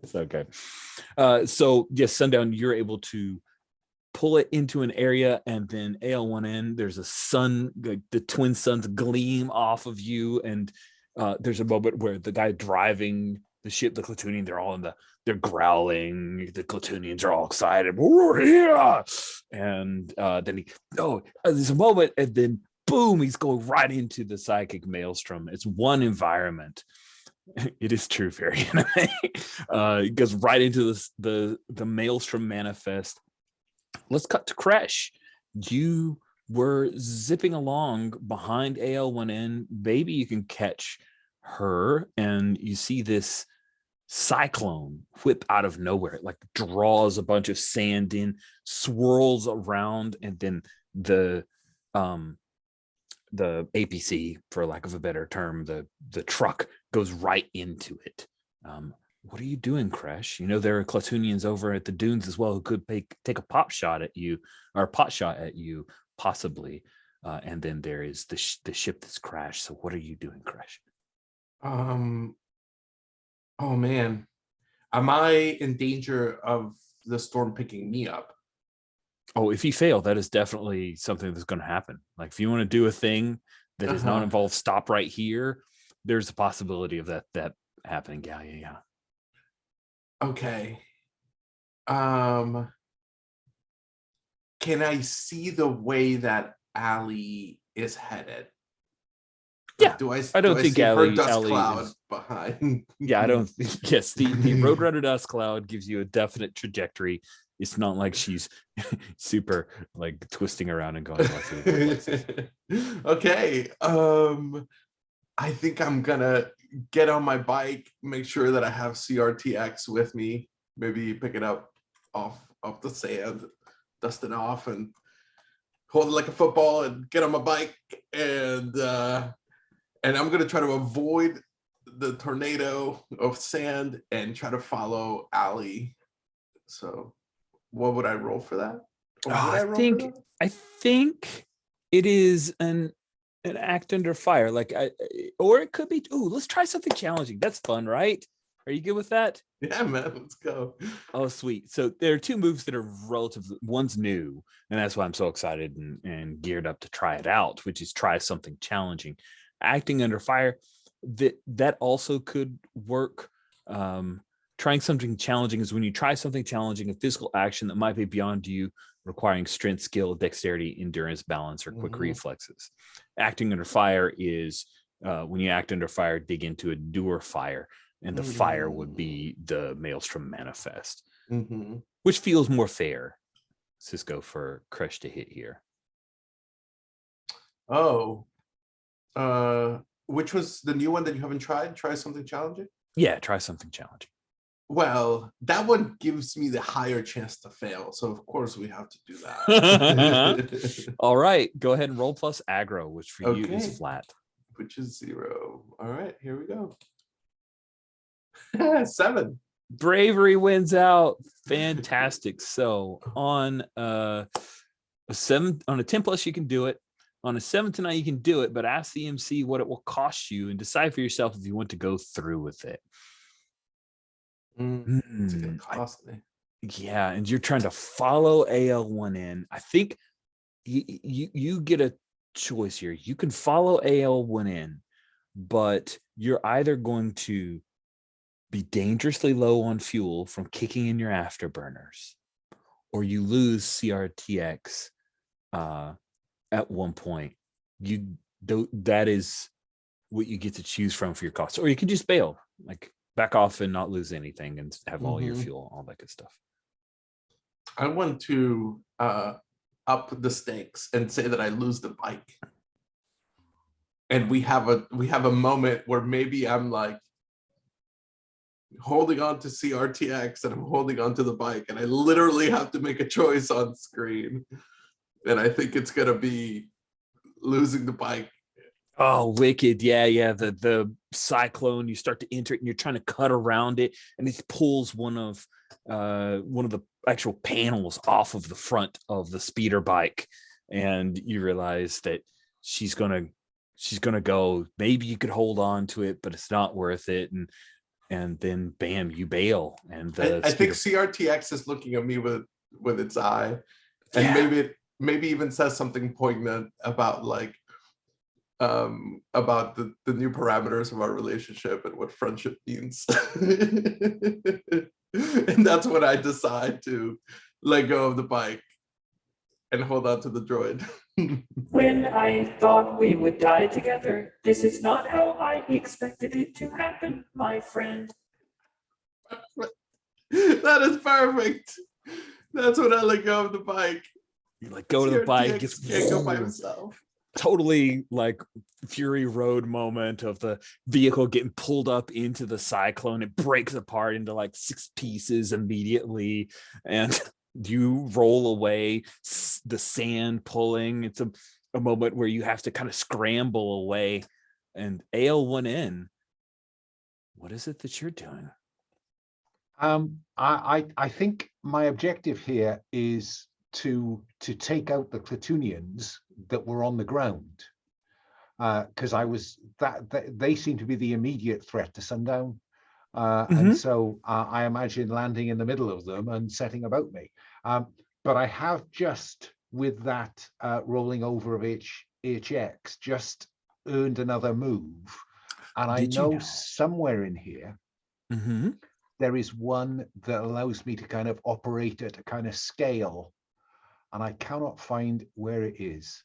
Oh, I know what you're talking about. Yeah. I don't know if it's still here. I'm pretty certain it was in the original version. It's like it's the like where you not to be effed with. Yeah, I know what you're talking about. But I'm not finding the bloody thing. So I think there is one, I think, on the volatile operator. Monster fighter. But I think it means fighting monsters. Yeah, I think it does too. So let's not slow the game. Let's just get stuck in while I continue to look. And I will set about the Clatoonians who are threatening my friend. Nice. Yeah, volatile doesn't have it either. Yeah. Yeah, I know what you're talking about. It's not to be messed or not to be effed with, and that was a gunlugger, but I don't know. The Harrier was the chopper, so yeah. Doesn't matter. Yeah, doesn't matter. Well, I mean, it matters in my brain, but I'm gonna let it go. So what you're just gonna throw in and do battle, right? I am indeed. Sweet. So when you do battle, and when you attack someone while under fire, be prepared to exchange harm and roll plus hard. They are a small gang, which means that they are going to be doing, normally they do 2 harm with their weapons. They were going to be doing 3 harm, and they take -1 harm from you, but you still get to roll plus hard.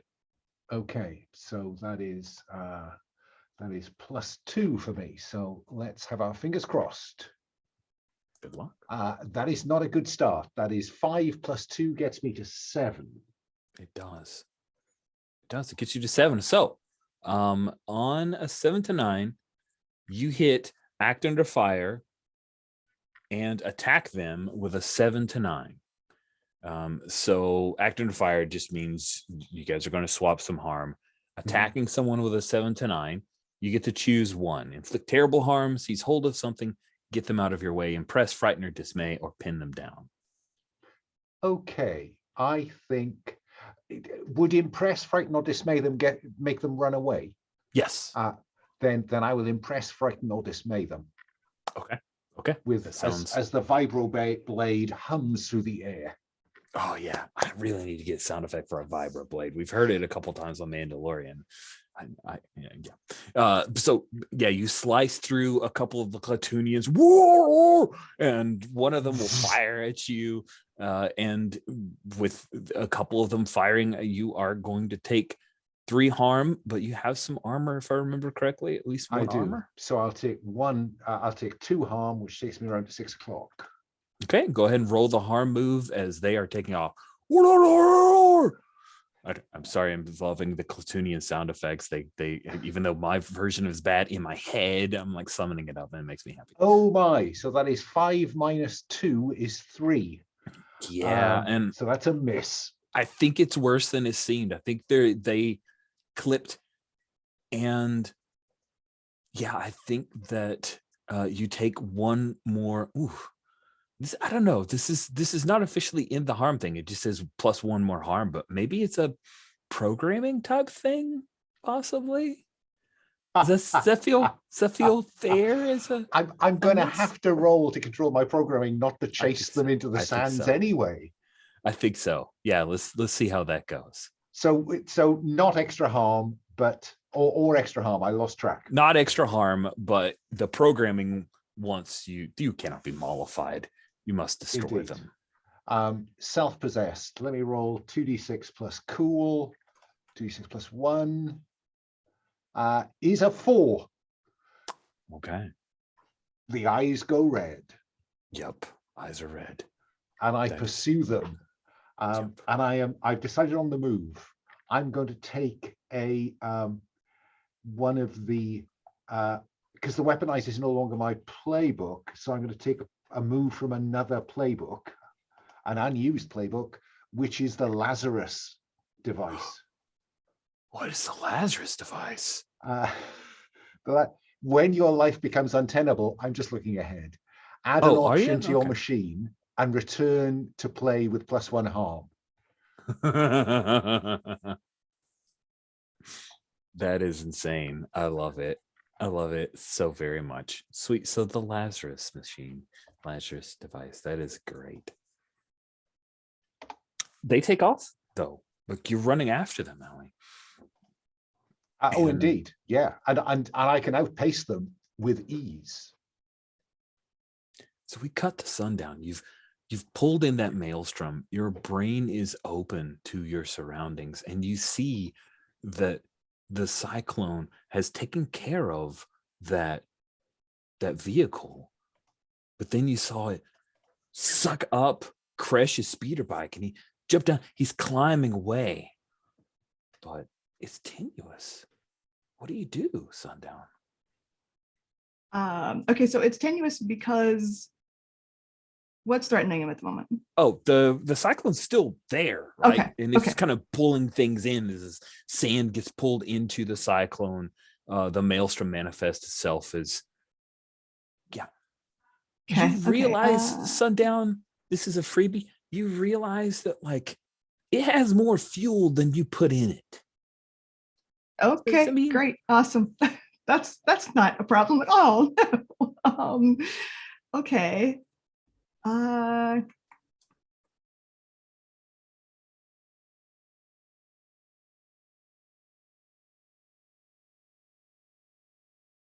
man, I don't.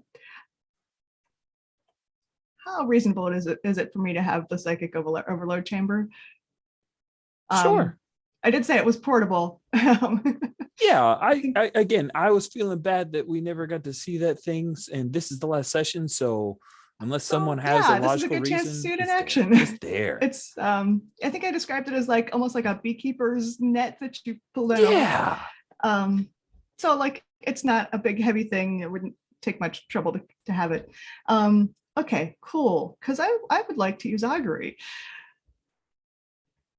Nice. Which has an option in there somewhere. Where is augury? There it is. Yes, roll plus weird. Okay.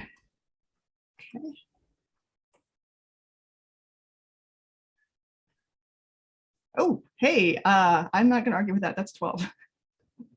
Wow. Awesome. Okay, so let's take a look at augury. It's under standard moves. Standard move for psychic antenna. use your psychic antenna for augury. Roll plus weird. On any hit, choose one. You could reach through the world's psychic maelstrom to do something, or to something or someone connected to it. You can isolate and protect a person or thing from the world's psychic maelstrom. You can extract and contain a fragment of the psychic maelstrom itself. You can open a window or door into the world's psychic maelstrom. By default, the effect lasts only as long as you maintain it, reaches only shallowly into the world's psychic maelstrom as it is local to you, and bleeds instability. So on a 7 to 9, on a 10 plus, you get to choose two of the following: persists for a while, reaches deep into the world's psychic maelstrom, reaches broadly, maybe universally. It's stable and contained, no bleeding. So you get two choices, and then you get to describe what you actually want to do. Okay, so I can choose two of these. I want it to persist for a while without me actively maintaining it. And this will probably have repercussions. Good or bad, I'm not sure, but I think it's interesting. I think it reaches broadly or universally through the world's psychic maelstrom. You couldn't resist it. You couldn't resist the clarion call. Oh man, I couldn't. And I want to force isolate users and across the galaxy protect. going, what? What was that? Oh man. I feel a disturbance in the force. I would like to isolate and protect Crash from the psychic maelstrom. That sounds amazing. So, yeah, Crash, you're clawing through in the sand. There's no handhold for you. You feel yourself slipping into that cyclone. And there's a moment where CRTX like crawls ahead of you, and with one of its little arms is trying to it's trying to help, but it's a golf ball sized thing. But then quiet, and there's this pocket of safety, like a mother's womb around you, and you can see that the cyclone has grown to where it's kind of going around you now. You have this perfect little pocket that you're in. And you feel the connection to Sundown. Sundown is doing this. You see her. Maybe standing up in the cockpit. You can see through the cockpit of the wrecked Tengu's prize. What do you do, Crash? Oh man, I see that it's sundown, and I pick up CRTX and I bolt, man. I don't even think twice about trying to analyze the situation. Nice. And I think we get the sound effect of the womb, the womb from being in the back of the tank. Nice. We don't have to create new stuff. You're saving us some budget. I really appreciate that. Plus. It's like a poem, man. Yes. Sweet. So you make your way out of the maelstrom, out of this cyclone that it continues to grow, but that pocket around you is perfect protection until you reach Tengu's prize. You feel clarity. That itching at the back of your neck from the voice is gone. Oh man. I am very glad I did not blow up and kill us both. This is extremely interesting. Me too, CRTX. Me too. Lesson 1 of friendship. Don't let go of your buddy in the storm. Crash and CRTX, you reach Sundown and Zerk and RV, who I imagine Zerk has gotten gravel and thrown her over his shoulder. He's not happy about it, but whatever. So there are no Clatunians attacking you guys. Rich, Yes. We did that slightly the wrong way around. We should have rolled to maintain control of my programming. I failed miserably, so I don't get to frighten them away. I have to hurt them. Yeah, I know. So I'm going to give myself an extra point of harm because I think it would have we'd have done another round, but I don't want to bog you down with it. Oh, that's fine. Yeah, you kill all the Clatoonians. You'll eventually show back up in the scene with, blood spatters on you. And then like a moment, like a piece of your carapace, like, and yeah, the one harm sounds great.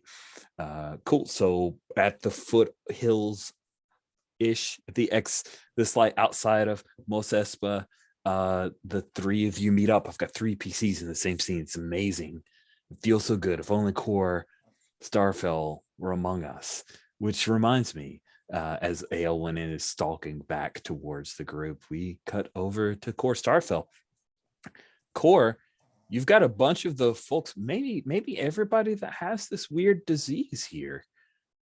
But they also have a terrible disease that could probably harm you too. So what are you doing? I'm arranging with FX7 to start diagnosis, treatment, whatever we can do. Cool. That sounds good. I think. Oh, nice. Oh, that's so cool that you have oftener write, because I just realized that you gain insight from FX7, who basically can oftener write you. That's so neat. So yeah, let's put this to a roll. Let's see how well you're able to contain this. I think you're trying something challenging, right? Yeah, sounds fair. So let's have you roll plus aggro. You've been doing lots of aggro, right? Yeah. Plus one on good, yeah. aggro. Plus one aggro. That's the 6. Oh man. Okay. Cool. All right. And no help to be had either, right? Yeah, and miss be prepared for the worst. So you work hard. You're able to lock these people down. You find some medicines that can help to stave off the worst of the symptoms, take care of their pain, put them at ease. It's taking a lot out of you. And you realize at this point, Core, that you have all of them here. You've got a choice. You can lock this place down and let these people go, and Moshuta will be free from this disease. Or you can push yourself to the point where you will also gain the disease. But if you push yourself hard enough, you feel like maybe you could find a cure.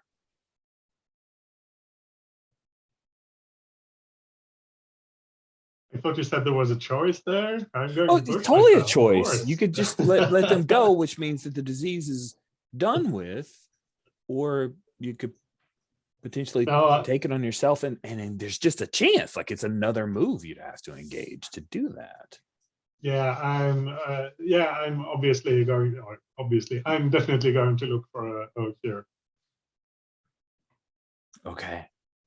And so we have like a montage of you working, and everyone's locked down in here. Maybe the palace is kind of half of it shut off, so that you have people, all of them in beds, people coughing, like this black spittle that comes out of their mouths when they're in the further stage of the disease. And then we see there's a moment where, Core, you cough and you look, and there's a little bit of that that you're spitting out, and you are now disease. You have the tag of disease. There is a countdown clock, and when that countdown clock fills, your character is not even a harm move. You just your life becomes untenable.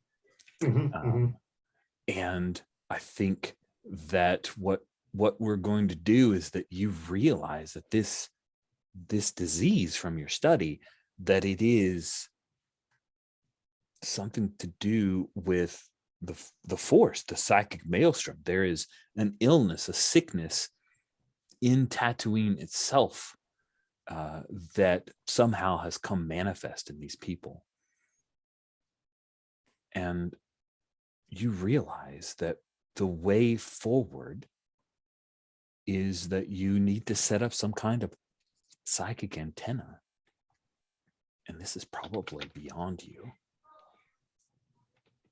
But if someone could do that with you, you could find a way.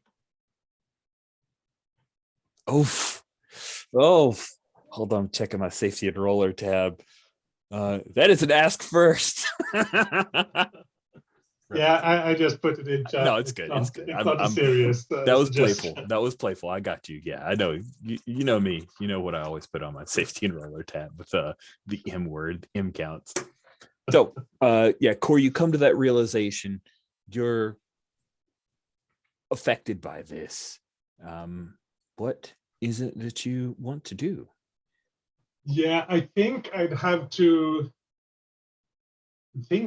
be convinced of that, because Oh, that's true. This isn't a thing you normally like truck in. yeah, and like I have a -1 weird. This Yeah. isn't. I mean, I don't know anything about the Force, or I mean, I hear people talking about it, but it's I don't. I think to core, it's like this. Yeah, it's this personal mystical experience, and people believe that that external events are connected to what they're imagining. But yeah, that sort of thing. Well, I totally get that. That makes sense for Cora as the character that you've played. So let me ask, poll the table here. Do you guys have any ideas of what could be that convincing moment to push him over the edge? Could it be a realization of someone else? Could one of the symptoms of this be like a maybe glitchy connection to the Force that he hasn't experienced before? Oh, true. The disease itself as yeah, it progresses. good. Oh, that's awesome. That is fantastic. Yeah. So I think as night starts to fall, and I know I'm playing a little bit with time because I imagine you guys will be wanting to be coming back to Moshuta. They haven't quite come back yet. The disease has regressed to the point where you are realizing that this weird, it's all true. Everything. Yeah, like maybe there is a I'm truth. having these glitches of foresight or something. That's something that I absolutely can't deny, and that maybe I could have dismissed as déjà vu, but it's too like on the spot or something. Yeah. So you realize that you need a psychic antenna, that you need someone who can connect to the Force on a deeper level than you. And of course, you know who that likely should be. So let's Well, cut a, oh, sorry.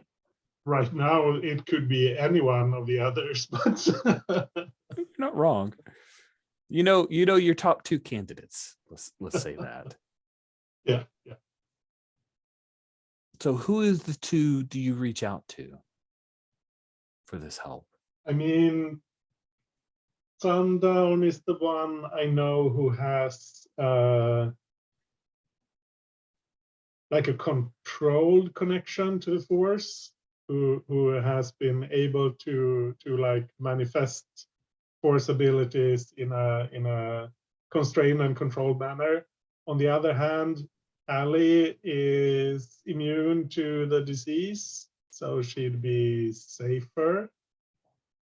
And Crash, who knows? I mean, he's been weird. He had a bomb in his brain. Who knows? But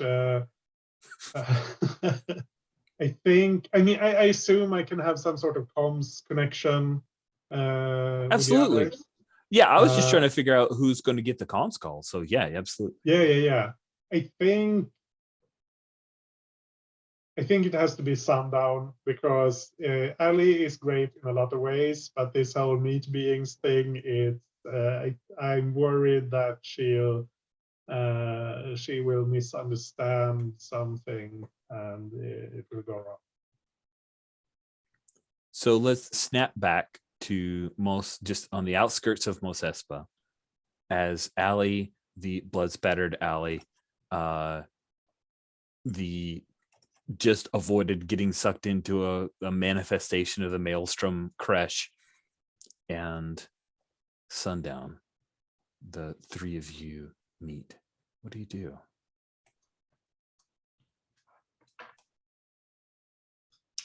I think Crush is going to be overwhelmed that Sundown has this kind of power. Yeah. And I think he's going to like go up to her and like do the thing where he's just like, oh my God, what was that? How did you do that? Like he's just asking all these questions rapid fire and not waiting for an answer. Nice. How do you handle that, Sundown? It's good to see you awake. Sorry about the sandstorm. I didn't see you there until it was too late.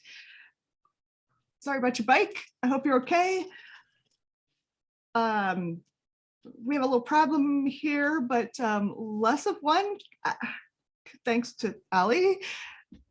I'm like gesturing to this like laying on its side broken freighter.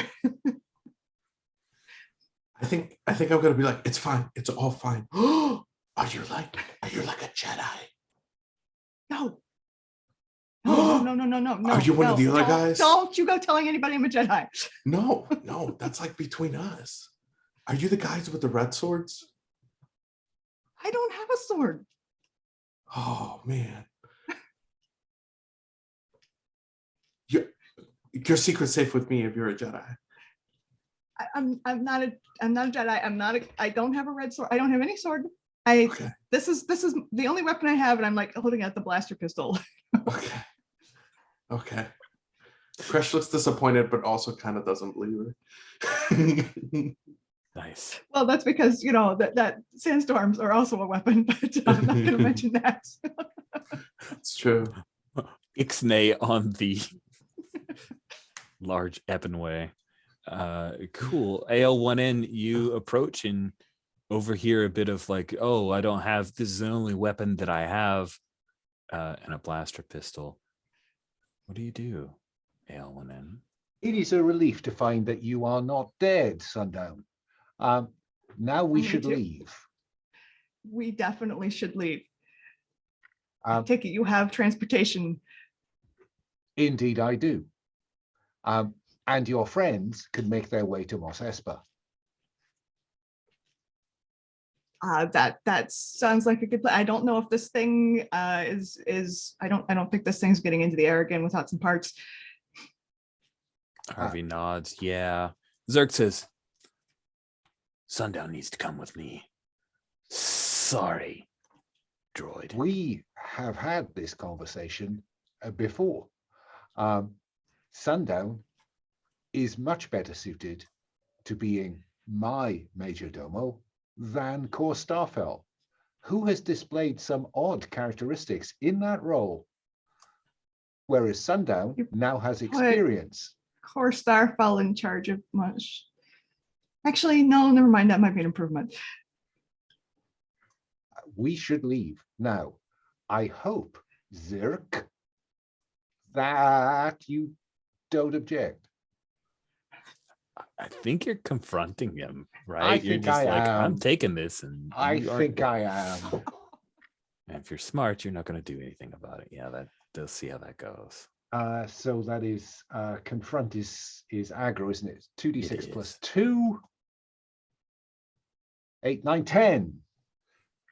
That is good. The dice want Zerk to back the hell down, he says. Sundown. Are you willing to go with this crazy droid?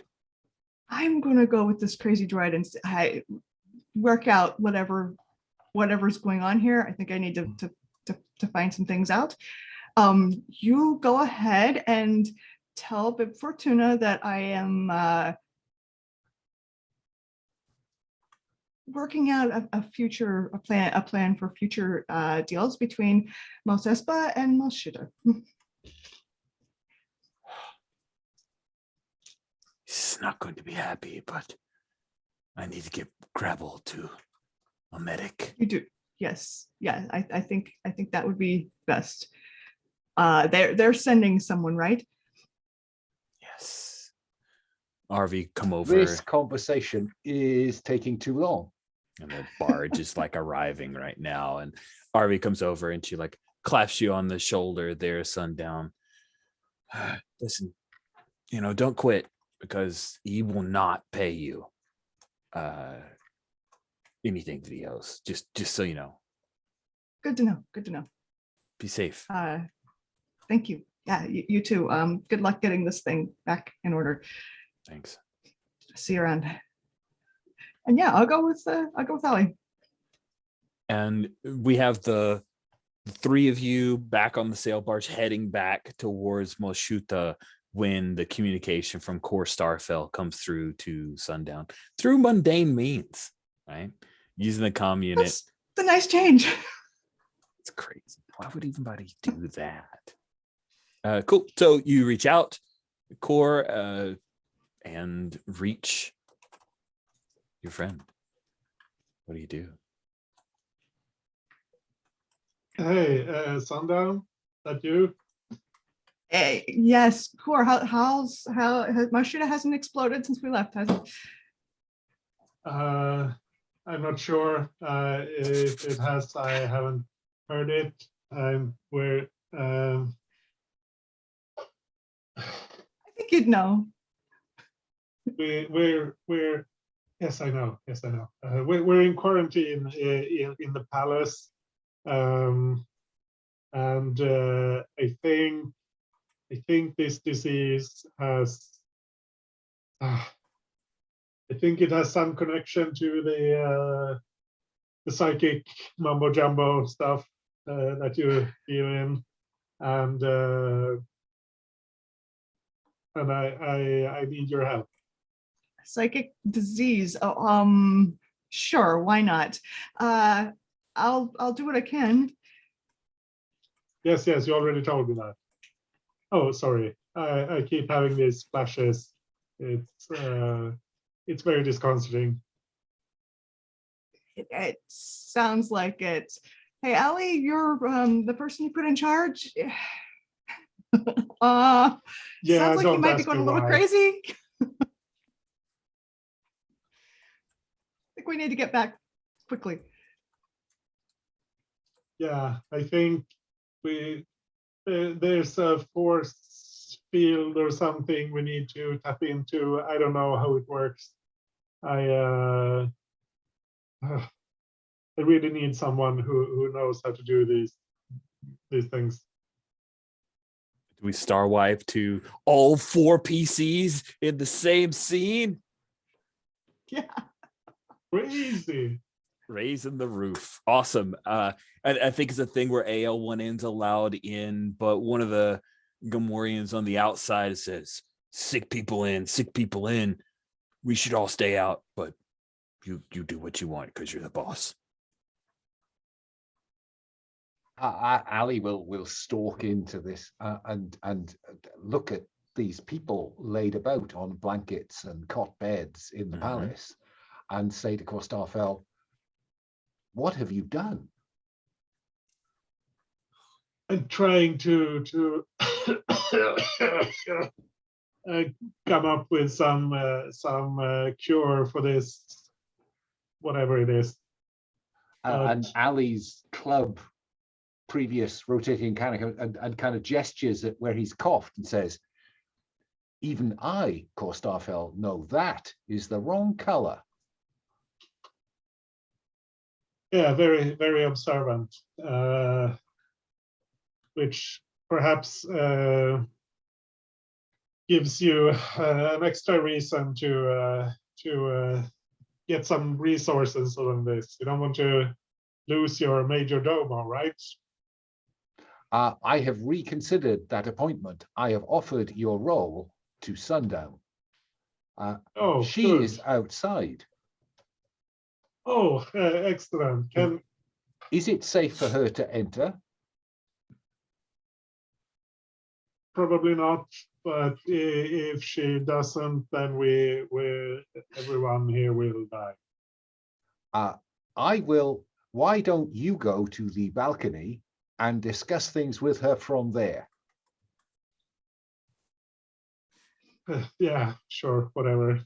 And I'll go outside and kind of gesture up at the balcony.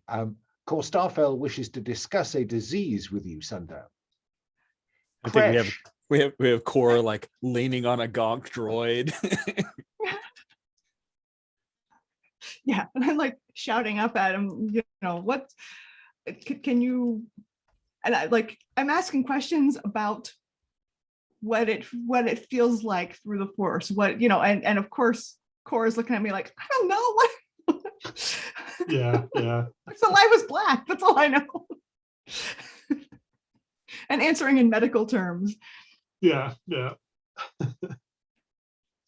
But I think we need to, there's I don't know how this works, but there's some sort of psychic connection between everyone who has this disease, and we need to ground it or something. Do you know Okay. anything about how to interface the Force or whatever that you call it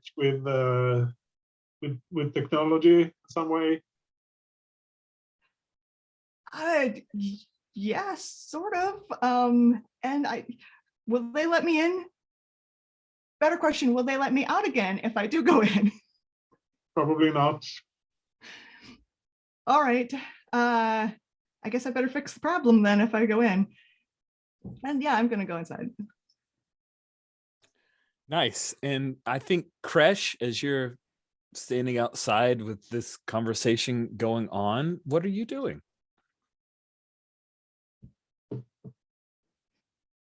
I have experienced weird things. Mm-hmm. And now that I have seen Sundown do her thing, I'm wondering if maybe I'm not connected to this somehow. Well, you So, also could be. know that vision that you saw inside the palace where Sundown is going. Yeah, I think I'm gonna follow Sundown and see if I can help somehow. So we have the And- door Awesome. rising up with those cool teeth, at the outside of the palace. And we see Kresh and Sundown and Ale went in as all three of you head inside, pass by. Kresh, you pass by all of the sick people. Sundown, you see it as well. People just lying there, breathing, coughing, holding on to the last tendrils of life. And there's Core Starfell looking Okay. not good. I would like to do something. This isn't like, it doesn't exactly fit the description, but I think it makes sense. I have these things called deep earplugs that protect Mhm. the wearer from brain picker moves into gear and from other sources of psi harm. And I would like to hand them to Core Sunfell or Starfell, and here, try these, see if they help. Core, do you put in these Ooh. funky looking? Oh, that's interesting, because Twi'lek females have ear cones and Twi'lek males have ears. I don't want to get too into it, but just my brain went that way because there's been a whole thing in Book of Boba Fett about the whole ear cones and gender dimorphism for that species. But that's fine. Earplugs, you got them. They work. And Maybe when you they're put them on, somewhat adaptable. yeah, Yeah. absolutely. It's force powers. It's all good. Oh, that feels so much better. Thank you.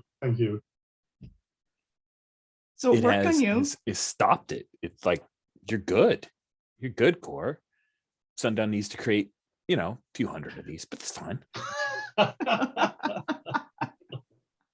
And I'm like, I didn't even make them in the first place. I got them from, a junk shop in Mos Espa 10 years ago.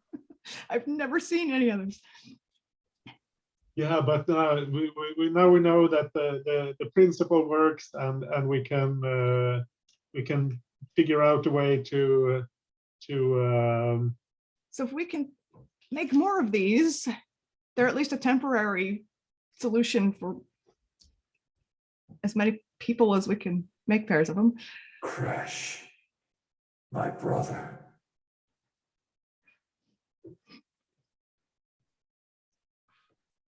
Trill, That droid killed me. I was trying to make our mother happy. I thought that I could tame it.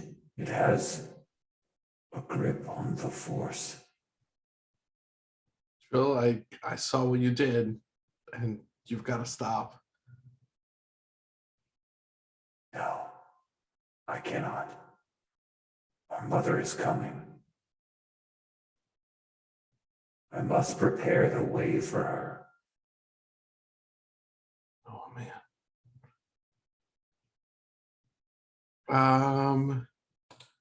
I'd like to assess the situation. Do you want to read a sitch or you want to open your brain? Which would you like to do? Oh. You'll get different kinds of answers. Oh, I want to read a situation. Okay. This is Roll the plus very sharp. end. Yeah.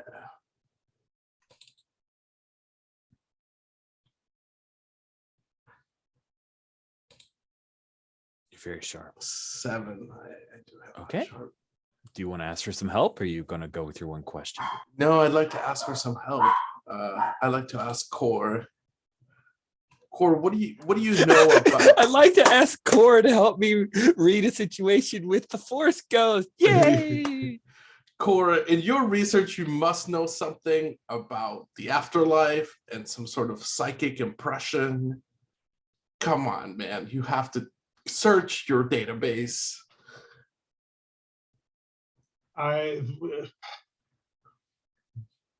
If you had asked me a week ago, I would have said it's nonsense, but right now I don't know anymore. Why? I'm a bit busy here. I know you're busy. I think the Sith Inquisitor you all killed might still be here. Oh, yeah, great. Oh, well, actually, maybe could there be a connection? It seems far-fetched, but who knows? If there are such things as these people who can manipulate this force field or energy field or whatever it is, maybe she did something when she died. Maybe she infected the local field in some way. And she's the love cause it. for this disease. Yeah, or at least making it worse. From what I know about my sister, that might be true. Wait, she was your sister? You could have led with that. I just found out myself. From her ghost. Kind of. Maybe.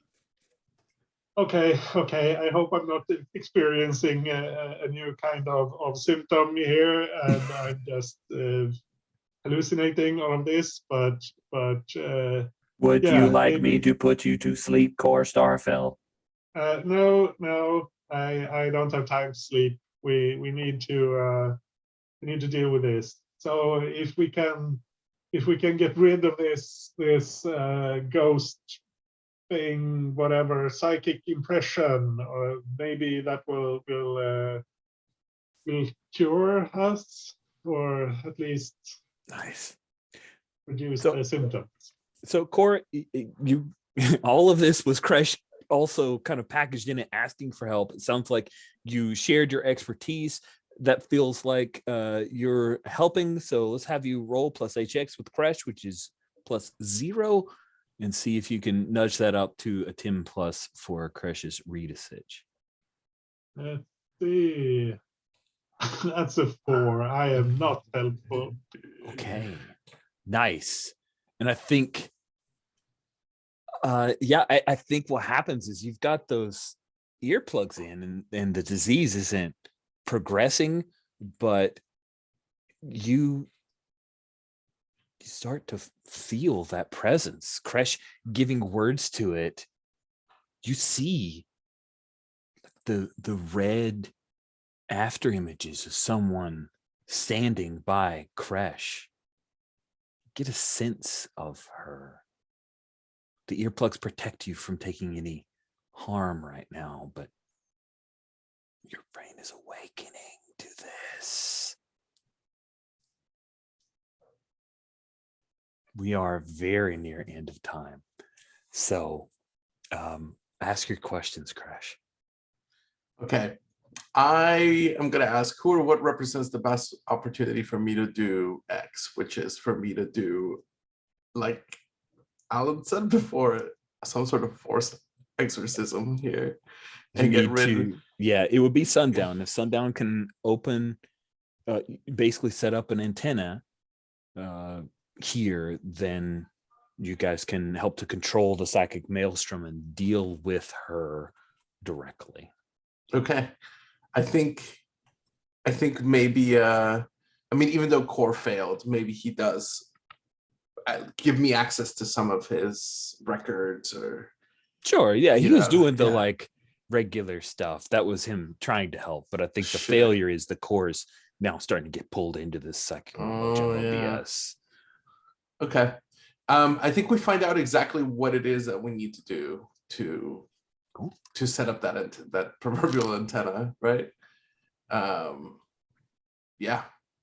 And if you want to set stakes really high for Crush, like he somehow has to be involved because it's his sister. And yes, that sounds great.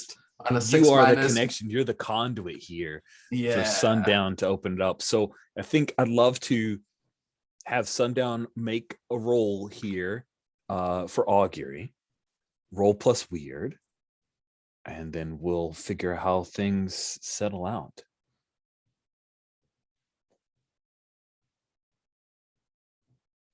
$11. Oh wow, that's great. That is exactly the right 10 plus you needed. So you get the choice. You're guiding it. You had Kresh could have helped, but I think Kresh, you are the conduit. Sundown's able to establish the psychic antenna.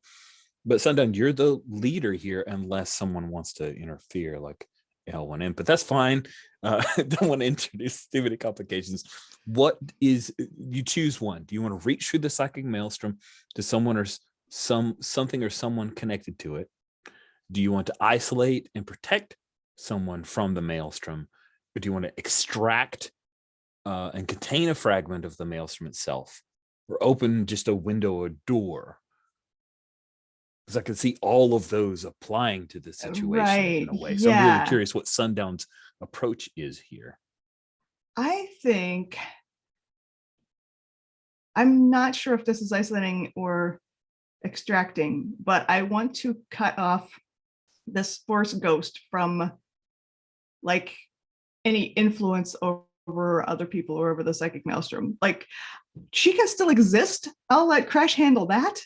But I don't want her to have any power outside of her ability to exist. Okay. So I think it's extract, but I'm okay. Not sure. That's what I thought you were saying. I just want to make sure. Now, it's a 10 plus. You get to choose 2.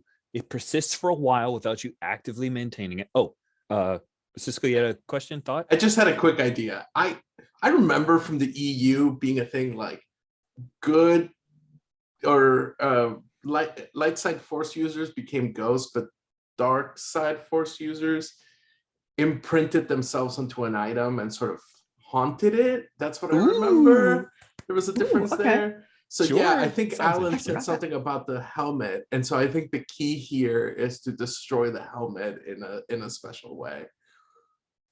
Okay, interesting. So yeah, maybe Sundown, you're able to extract her from the psychic maelstrom itself. Now with a 10 plus, it can persist for a while without you actively maintaining it. Reaches deeply, reaches broadly, stable and contained, no bleeding. So which? It's stable and contained. Okay. And it persists for a while because I don't know how long Crush is going to need to do whatever it is he's going to do. Those choices sound like it perfectly implements you take her spirit out and plant it in the helmet. You don't have to Mhm. maintain it. It's stable and contained. Core, the countdown clock is gone. Like that cures it. And we will move to epilogues with Kresh. You know your sister is now there in that Sith Inquisitor helmet. So I'm going to try a thing that I heard on this excellent podcast called Fear of Black Dragon that Tom McGrenery said he does with epilogues that I thought was really cool. And I'm going to tell you what it is so that people don't feel kind of shocked. It's like the epilogue is progressive of time. So like, what is your epilogue one day? What is your epilogue 1 week? What is, yeah, exactly. 1 day, 1 month, 1 year. I thought when I heard it, I was like, oh, that is way better than what I've done, which is whenever, whatever, which is way too loose. So who would like to do the epilogue of their character? I'm going to open it up, but I can call on people if everybody's quiet because of time. 1 day from now, an epilogue of what we see with your character. And if everybody's quiet because they all want 1 year, I will start calling. If nobody steps in, I'll do it. I can do it. Core is treating the patients and seeing some improvements and that sort of thing. Does he have one of FX's arms? Not 1 day. That Not 1 day. maybe like- Okay. All right. Not yet. Maybe we have FX like prepping it. You know, he's doing some studies. He's gonna wait till you go to sleep and you wake up with an arm. Cool. Okay, so that's Core Starfelt 1 day. You're taking care of the people. That thing's all solved. Now we go to 1 week later. What do we see as the epilogue for the next person? Great.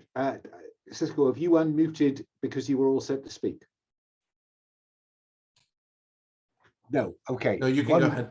Okay. One week later, there has been a riot in Moshuta, and the meat beings are hauled up in the nunnery, where the droids are hauled up in the palace. Okay. 1 month later, Sundown or Kresh? I can take this one. Okay. Okay. I think that we see Crash like going through the desert, and his like cloak is billowing, you know, and he kind of looks like Luke Skywalker. It looks like kind of like a Jedi cloak, actually. And he's holding something through the desert, and like he turns toward the camera and his eyes are red. And we see him like enter a cave, and then we cut to like 1 month later, and it's just him, and he's become a hermit. And he essentially, this is pretty tragic, but he essentially keeps that haunted like item at bay. And he essentially is like the protector of it. And it's like kind of like corrupting him a little bit, like Golem type of thing. Like he like looks aged, but he is making sure that no one can get a hold of this thing and it can't harm anyone else. And then finally, Sundown 1 year from now, what do we see? Yeah, 1 year from now. So I guess before I, do you think Ali is still in charge a year from now? This is your epilogue. I will roll with whatever you put on the table. Okay. I think 1 year from now, we are being run out of town. Like a Western style, like they're shooting, Yes. and Yes. you're running out of time. That's great. That's great. On the barge, and Ali turns Sundown and says, I thought this would go much better. Oh, that I told you not to. At least you shouldn't have stood on the balcony to tell them. You know, I think it just cuts it without saying what proclamation finally did this. I was surprised we lasted an entire year. And with that, we bring because we could keep going. Of course we could. We bring our Tatooine story to a close. That was delightful. Thank you all so very much. we're over time. So if anyone needs to go, please go. Love to do a round of stars to close all this out. So we've done the epilogues. Now we can do the last round of stars. Free form up. Whoever wants to go first, you may go first. I'll step up. I loved Anders' core, settling in and just, taking control. We were surprised when he wrestled a Wookiee. I was almost as surprised when he kind of started ordering Ali's guards about in her absence. Crash, Sundown, Rich, a whole galaxy of stars for tying all of those bits of stories together around a sister's Force ghost, a wild Force user in Sundown, and somehow keeping those balls in the air, Rich. That's me done. Thank you. Appreciate it, Alan. Yeah, I mean, obviously stars for keeping the balls in the air because there were a lot of them. And they were never in the same place till the very end. But also big stars to Cisco for like wrapping it up with that sort of bittersweet, tragic ending. You're only here for two sessions, but you managed to get this whole entire sad story in. It's very good. Thank you. Here. Yeah, seconded. Absolutely. Thank you. Starts to everyone. And Dash, I can't believe I came back to you missing an arm. Like, that was awesome. Alan, the change of Ali in 2 sessions was like awesome. I love the way that like you had your voice modulation and at one point you like shorted out. It was awesome. It was really good. And Bethany, I think you get a star for that awesome storm moment. That was that, what was that video game where the dude brings down a Star Destroyer from the— Force Unleashed. Yes, sure. That was a Force Unleashed moment right there, where like you control a whole storm. That was so cool. Yeah, and Rich, as always, man, thank you so much for GMing. Thank you so much for picking this game and inviting me, because PBTA is my jam. It's my main thing. And I have yet to play the OG Apocalypse World. So this was such a great opportunity. That's why I didn't know a lot of the terms. Sorry, guys. Oh, it's all good. No worries. Yeah, this is such a joy to play. Thank you for that. And lastly, I will plug the Star Wars Legends Jedi Academy trilogy if you want to read about an object haunting a place as Luke is trying to rebuild the Jedi Academy. Oh, that's cool. The Legends. Yeah. Well, thank you for that recommendation. Awesome. Is everybody gone? Oh, okay. Yeah, stars to everyone. This was an absolutely lovely game. It's been so delightful. I'll second Alan's voice modulation. That was fantastic. Sundown jumping in with Big Fortuna, that was awesome. And this final scene with being run out of town was a fantastic little ending to that. And Cisco rolling with everything that happened while Crash was unconscious. So much fun. I loved everyone's stories. I don't think I've ever seen this many expansive story arcs packed into a single game. It was fantastic. Thank you so much, Rich, for running this. It was absolutely fun. You guys were a joy to run for. I've really appreciated the opportunity. I love how open people were. I've already given Alan this star, but just to repeat the star of being like how you pushed things towards life untenable and then just made it okay and super interesting to where everybody was able to live life on the edge. It was this permission to deal out more harm, to make things a lot more drastic, that opened this game up for me in ways that I've never run Apocalypse World. Like I've always done the onesie, twosie, threesie harms and seeing, oh yeah, life untenable, and come back and it changes and evolves the story rather than shutting the door on story. Great. Bethany, the Sundown's cowardice was amazing to explore, and just a force user who is afraid of all of this was neat.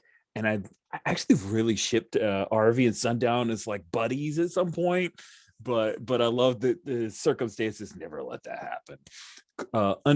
Core Starfell just stepping up, and the meeting with Sister Ari and him immediately stepping up was just great. Like, I really loved that. And I, of course, X-card all the Star Treks and Star Wars, but I really felt a lot of that Core Bones energy from Core to as Bones stuff. It was really, really fun. I loved that doubter in the Force and how he really fought it hard. And I appreciate you kind of stepping out to say, I need this to make sense for my character in the story and as I've represented them. And thanks for being open to it. Not trying to shut stuff down, but just say, hey, let's make this story work. I really appreciated that. And Cisco, thank you for being the Marty McFly of like, what's going on? Like, just asking the question several times and making people explain things and being okay with just getting snippets of the story as it went.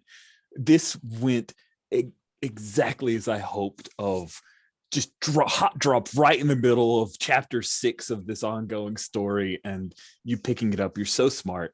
And with the characterizations of Kresh, and I really love the tragic, sad hermit and Tatooine ending for Kresh. That was wonderful. Your mom's still running around though, so we'll see how that goes. This was a delight. We do know at this point there is a hermit slot on Tatooine, isn't there? Yeah, there's like a hermit village, like all hermits like protecting their stuff. Previous significant hermit gone. Oh, that's true. It's you got to fill a niche. Yep, totally. Yeah, there's an opening for the.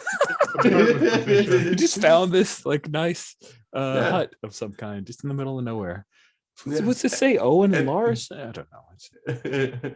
And just like Obi-Wan, in 10 years, I'm going to age like 40 years in the desert of Tatooine. It ages you. Did it to Boba Fett, did it to Obi-Wan. It's crazy. All right, well, I'm going to let you guys go. Thank you all so much. This has been wonderful. Really, really enjoyed playing with all of you.